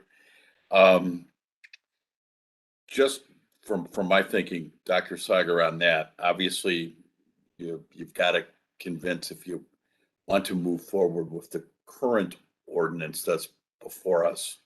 The city obviously has 5 votes, and I don't know where those 5 votes would line up on moving forward today, but very much appreciate you thinking about different allocations. Who else has their hand up? Jeremy? Mr. Chairman, let's go back. There may be hands that were up previously, but Director Holt still has a raised hand. I do. Thank you, Jeremy. I had a couple of comments that I wanted to make, and do want to thank everyone, the directors in particular, Director Sagar and Carrie and Groven and Canty and Melvin, who have been talking about alternatives to the ordinance that's before us. I will say from my perspective that I don't think I'm in a position to support the ordinance as it's written right now. I do think we need to have a broader discussion about both what the current allocation looks like, but also under what conditions we'd like to go back and have further discussion about the allocation. And I think for me, for a couple of reasons. First, the staff has done a really fantastic job of trying to come up with an alternative way or a way of looking at the allocation that makes sense and addresses, the variety of concerns that all of our service boards have. However, a fare-based allocation suffers from exactly the same uncertainty as an expense-based allocation, right? We're looking at what fares were projected to be before the pandemic. We don't know whether that's going to be what happens for CTA, for PACE, or for Metro, right? There is a lot of uncertainty across that. And I think that when we look at the needs of the boards, they all have need. Dr. Sagar brought up the needs that Metro has, particularly capital related needs, and those being very significant. That's very true of PACE as well as CTA on a going forward basis. And so I think all of that for me, goes to this point about the uncertainty, and the uncertainty is there no matter which way we look at it. But I think the bigger concern that I have is the lack of consensus amongst the service boards. And we have always operated, or tried to always operate, on a consensus basis in which the service boards, while not all completely happy with the decisions that were made, understood them and felt that the allocations were something that they could live with, right? We're operating in a very, resource constrained environment. We have been for some time and expect to continue to for some time as well. And when we have two of the three boards feeling as if their concerns and their needs have not been met, that strikes me as if we've gotten to the point that it's not the right decision. And I do think that the comments that have been made here today about needing to step back and giving ourselves a little bit of time to think this through, obviously we don't have very much, but a little bit of time to think this through and to come up with a proposal that addresses, maybe doesn't make everybody completely happy, but addresses the concerns that have been raised, is where we need to be. And, I think that, particularly thank you to Dr. Sagar, well, to everyone, but also to Dr. Sagar in terms of putting forward another way of us thinking about the 40 million.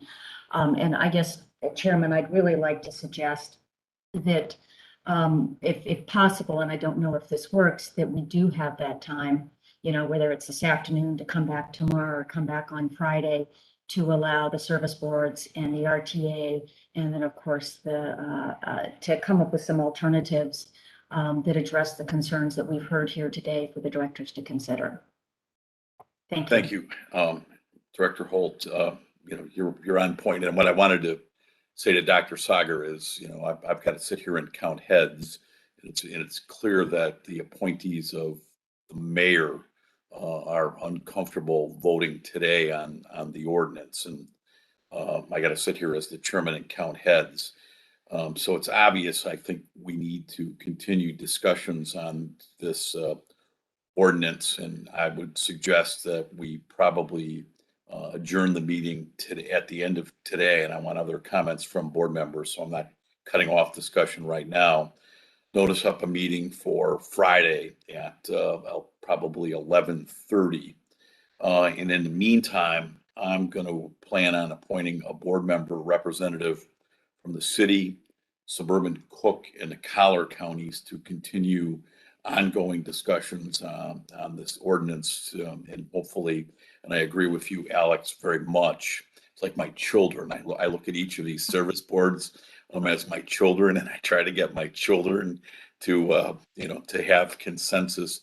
But I agree with you very much, Director Holt, that I try to get consensus among the three service boards, and we're all one region. And the directors, while they fight zealously for PACE, Metro, or CTA on their on the behalf of each of their entities, we're all one family. And and I want to make it very clear to the board and the public, this is not a city versus suburban issue here today.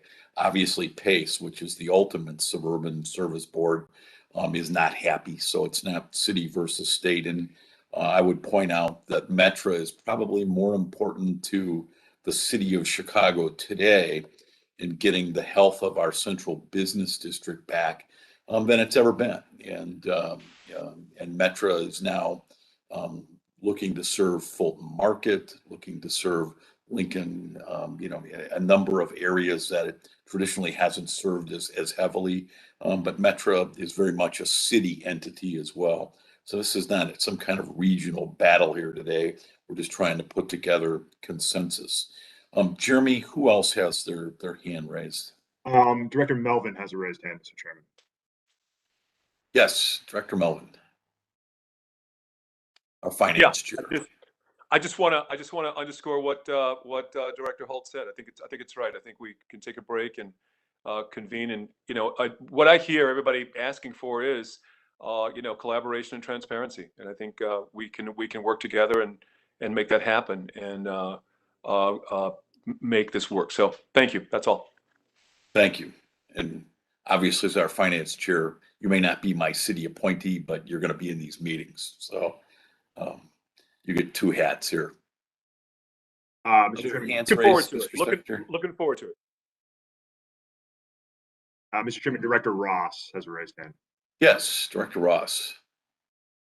I'd like to make another suggestion for consideration, Mr. Chairman. Please. We've talked about the ability to make changes once this is approved. It seems to me that 2 days is not going to be a lot of time for future consideration. So I would like to propose that we go ahead and distribute the 40 million, 8 million to PACE and the other to the CTA, with the understanding that we would review the entire allocation during the next year, if it's permissible to do that. That way it gives us more than 2 days. I don't know what we're going to accomplish in 2 days. So let's make a decision that allows us some flexibility and more time for consideration down the road.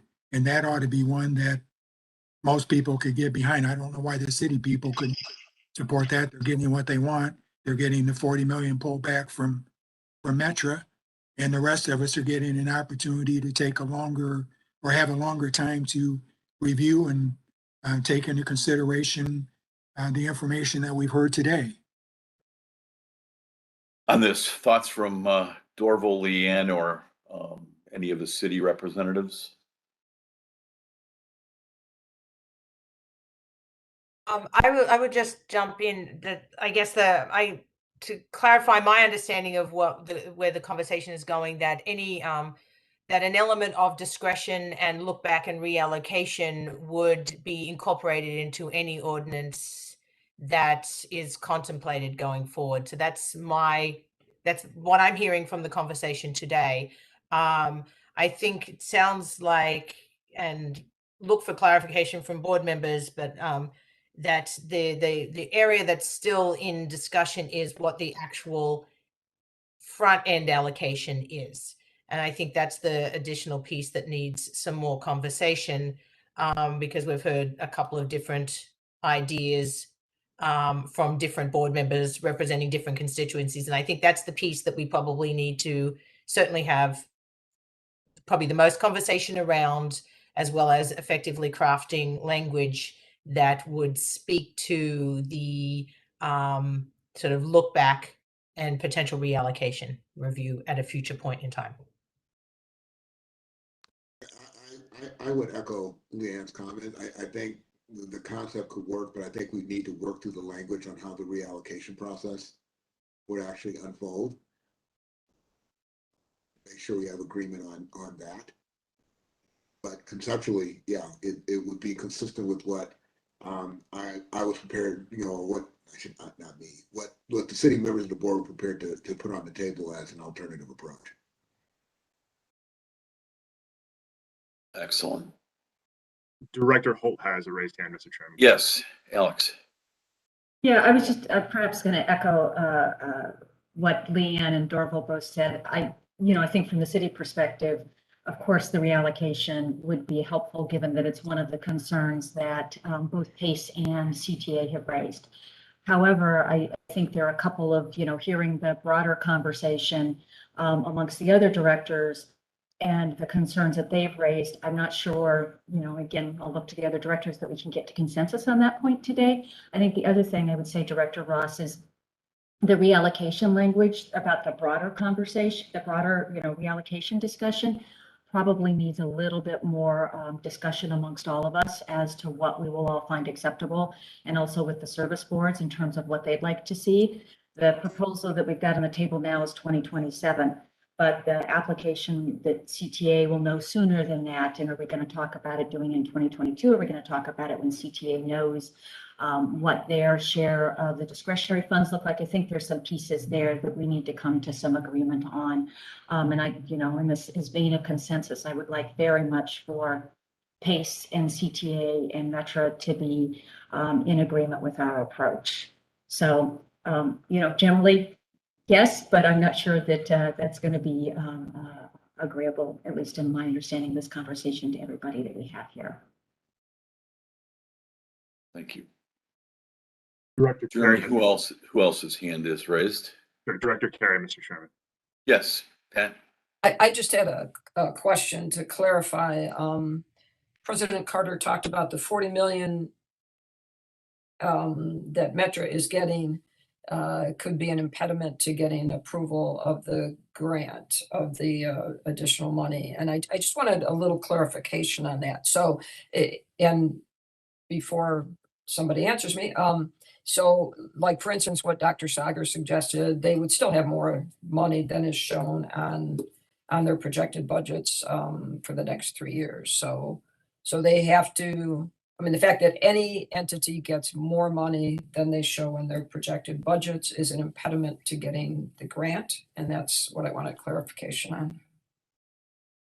Sure. I think the short answer to that is yes. While I am not arguing against, PACE's needs to address other issues associated with previous allocations or anything like that, or metrics for that.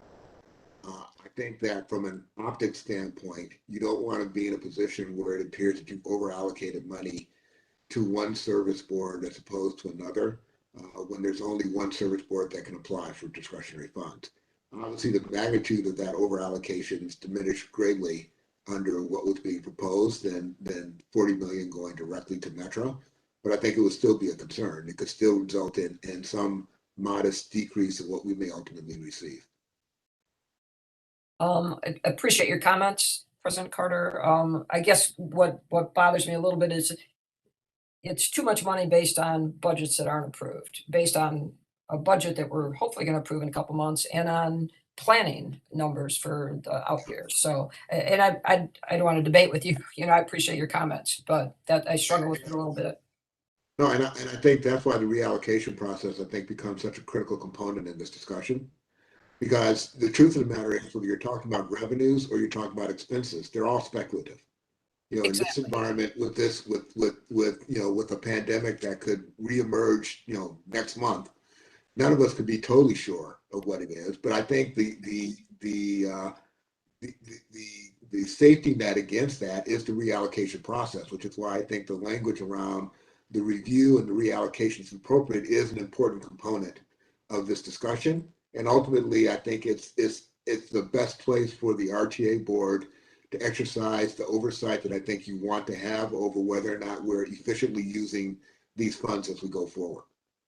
I totally agree on that, on the reallocation being really the crux of our discussion, I think, at the moment. And I appreciate the chair's suggestion of pointing some folks to try and hammer it out. I don't think we can reach agreement today. Thank you. Thank you. Director Pang, Mr. Chairman. Yes. Good morning, Director Pang. I'm sure we would all have liked to reach accord today, but I think we've had it hammered into us that process matters and details matters. That's partly why we are where we are today. So I would urge the staff, who I know have worked very, very, very hard on as always on this, but that we look at when the grant has to go in on the 8th and get some placeholders. And I know that it's going to be a smaller group that arrives at the details, but we need to air it out among the directors too. So just to get some placeholders so that it's more than just a meeting that reaches a chord and then we come back in to vote. I agree. That's why I want this process over the next 48 hours or so. Yeah.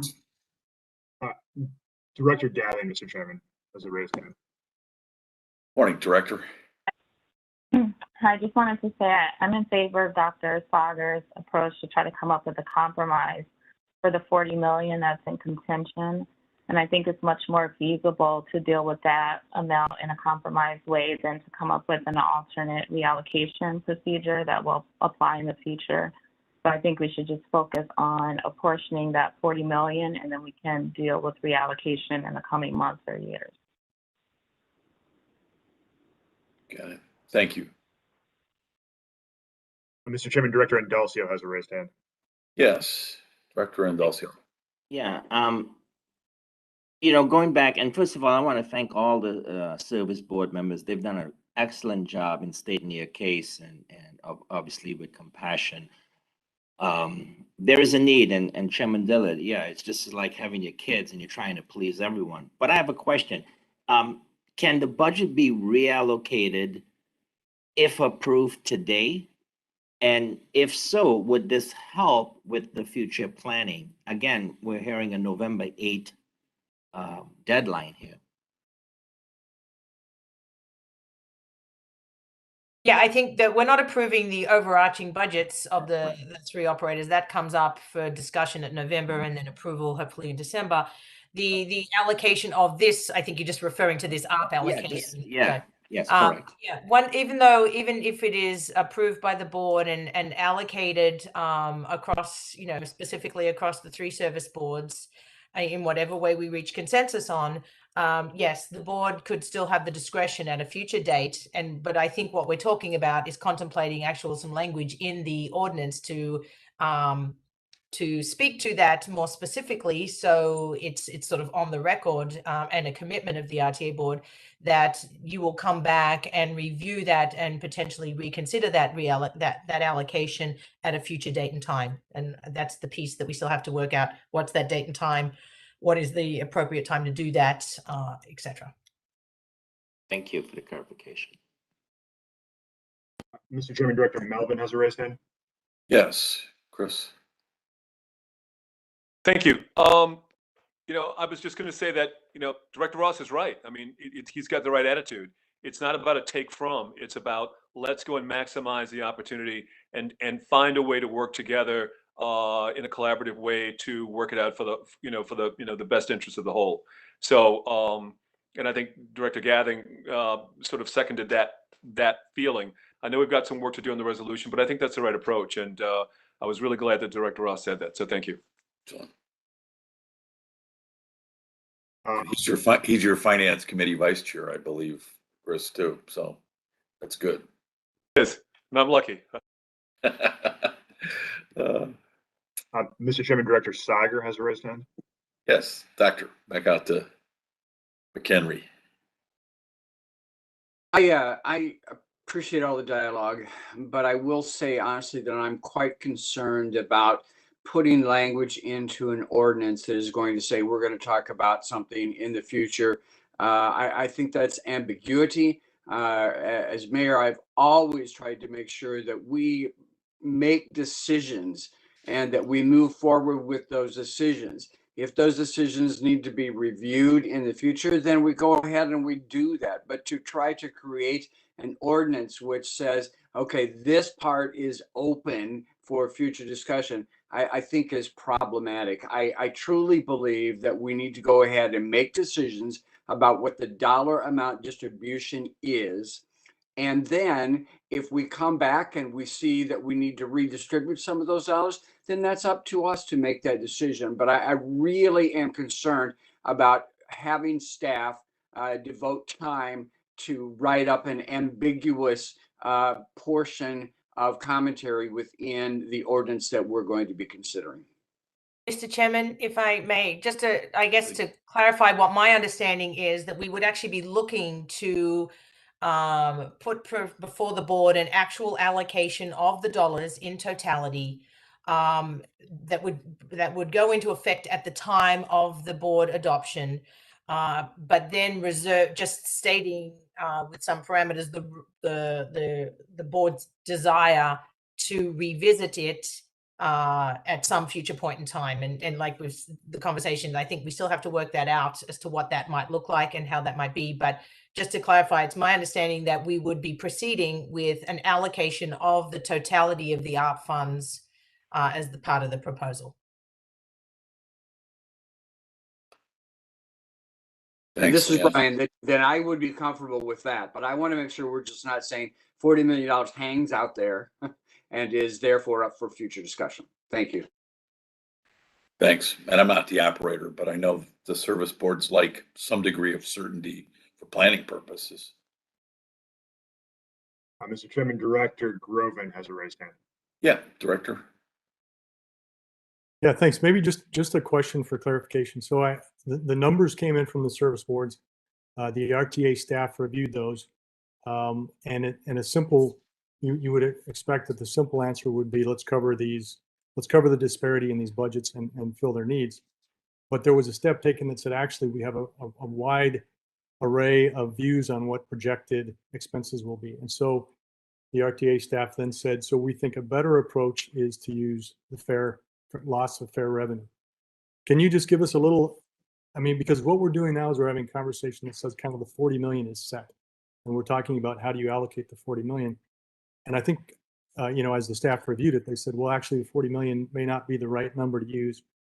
So I guess I'm just looking for, what was it that took us from the step that said, we're not going to use the projected expense growth, we're going to use the fair revenue. And if we continue down that path, then the 40 million becomes less of a kind of a fixed figure.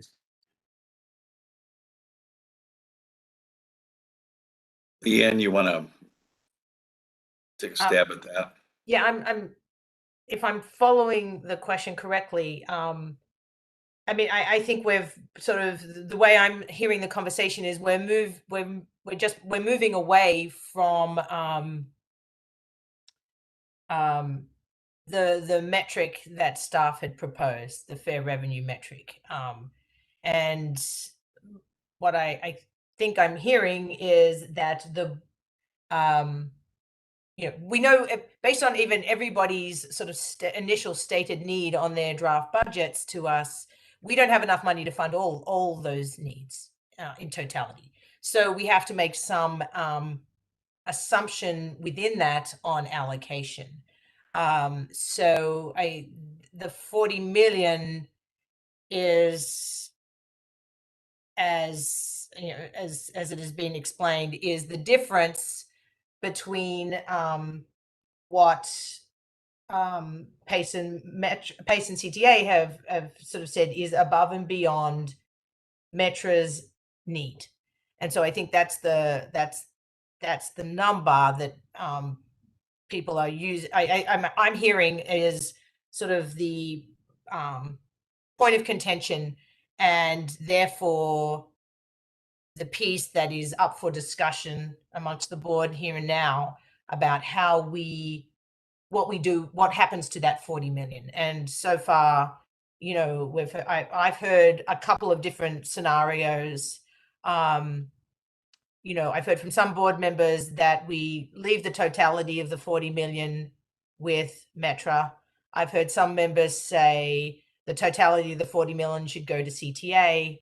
And I've heard at least one proposal of somewhere in between that, which I think was Director Saga's split, suggested split, and then a sort of I think Jamie, Director Gathing also echoed that. So I think that we still have to work out how we deal with that pot of money.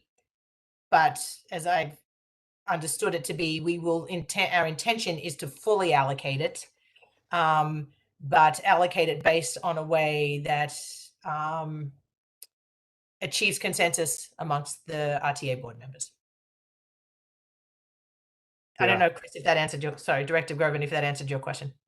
No, that's all right. It was a pretty convoluted question. I think the summary is then we're shifting back from a fare-based revenue or lost fare revenue basis back to a budget basis, because the budget basis is what would drive this $40 million, what appears to be $40 million overpayment to Metro. Correct. That's what I'm hearing the some of the board members suggest that we do. Okay. Yeah, I guess I just don't want that to be clear as we move forward. We've kind of pivoted back from staff recommendation to the budget submittals.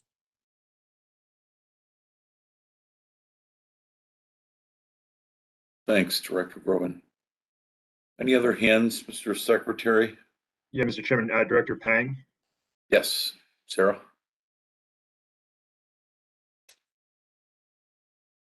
Sorry, I didn't put my hand down. Right, thanks, Director Payne.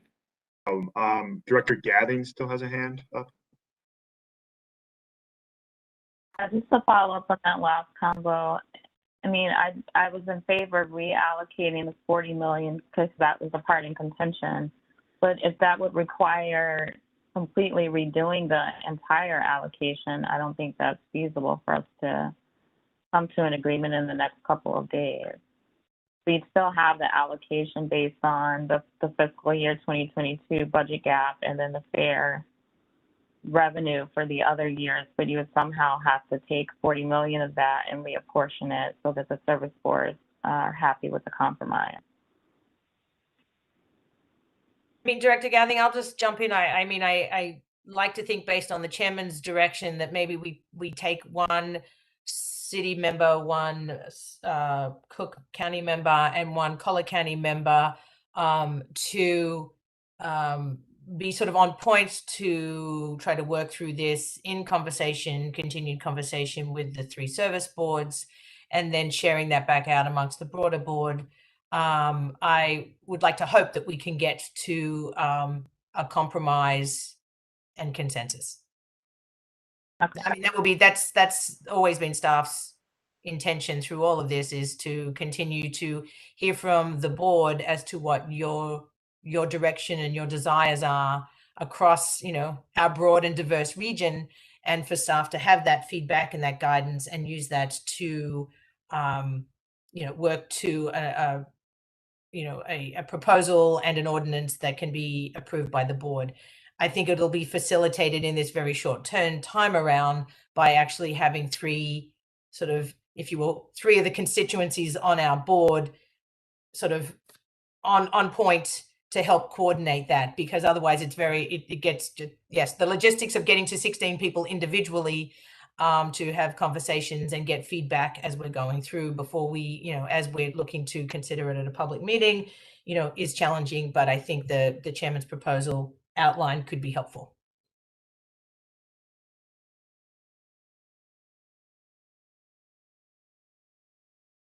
Mr. Chairman, Director Indalcio has a raised hand.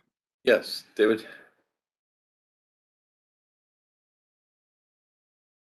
I think that's a very, very fair compromise in lieu of the situation. I am for your proposal, Mr. Chairman, of appointing and hashing this out. Thank you. As a former legislator, David, 48 hours is eternity.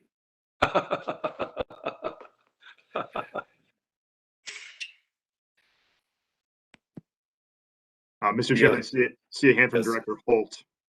Yes, Director Holt. Sorry to prolong this because I know we have a lot more conversation to happen over the next 48 hours.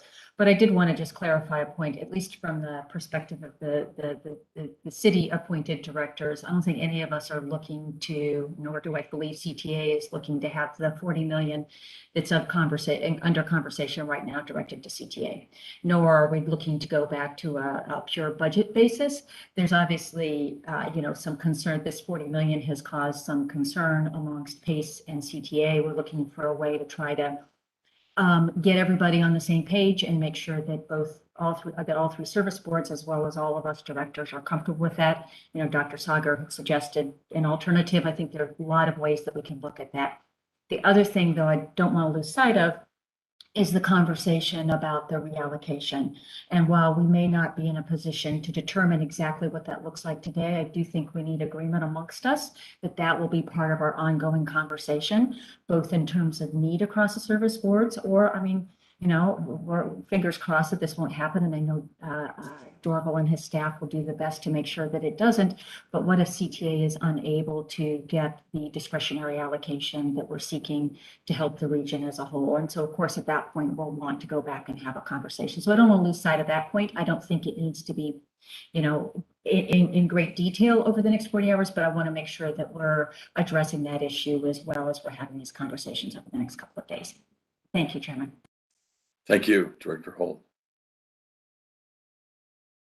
I can tell you used to be the city's budget director. Mr. Chairman, Director Sagar has a raised hand. Yeah, Doctor. Chairman, are you then looking for a motion to postpone to time specific of 11:30 on Friday morning? I am. Thank you, Doctor. Motion so made. Thank you. Spoken as a Second. mayor. Who's the second by? I'm sorry. That would be, I'm sorry, I should have raised my hand. It's Director Holt, yes. So it's moved by Dr. Sagar, seconded by Director Holt. And I will appoint those folks today, that we adjourn until Friday, November 5th at 11:30 in the morning. Any discussion on that? Not okay. Hopefully most of you can make it, and we'll see if there's a consensus by then. I do want to thank, before I take a roll call, or Jeremy takes a roll call on that, I really want to thank President Carter, Executive Director Donahue, and Jim Derwinski, the Executive Director of Metro. All of you could be my lawyers any day of the week. And I thank you so much for your time and dedication. You are all true great transportation professionals. And again, to the board, you each come from your own perspectives and experience, and can't thank the board enough for their input and thoughts and expertise on this. You're a great board. I really thank you. Staff, no good deed goes unpunished. So I really appreciate the work of the staff too, because they work in earnest, very hard every day. And but board direction is really important here. So with that, Mr. Secretary, you want to take a roll call on us coming back Friday, November 5th at 11:30 a.m. and adjourning. Director Ingalcio. Aye. Director Canty. Aye. Director Terry. Aye. Director Colson. Aye. Director Fuentes. Aye. Director Gavin. Aye. Director Gorman. Aye. Director Groven.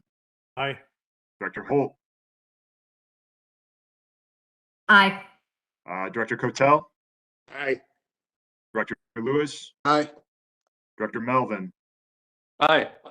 Director Pang. Yes. Director Ross. Aye. Director Sagar. Yes. Chairman Dillard. Yes, Mr. Secretary, thank you. So with that, we got a lot of work to do. We'll have this working subcommittee, and we'll be in touch with all of you, whether you're on this subcommittee or not. And we are adjourned until Friday, November 5th at 11:30 in the morning. Thanks, everybody. Great discussion. Really appreciate your time and professional inputs. Thank you. Thanks all. Thank you. Thank you. Have a good day. Thank you.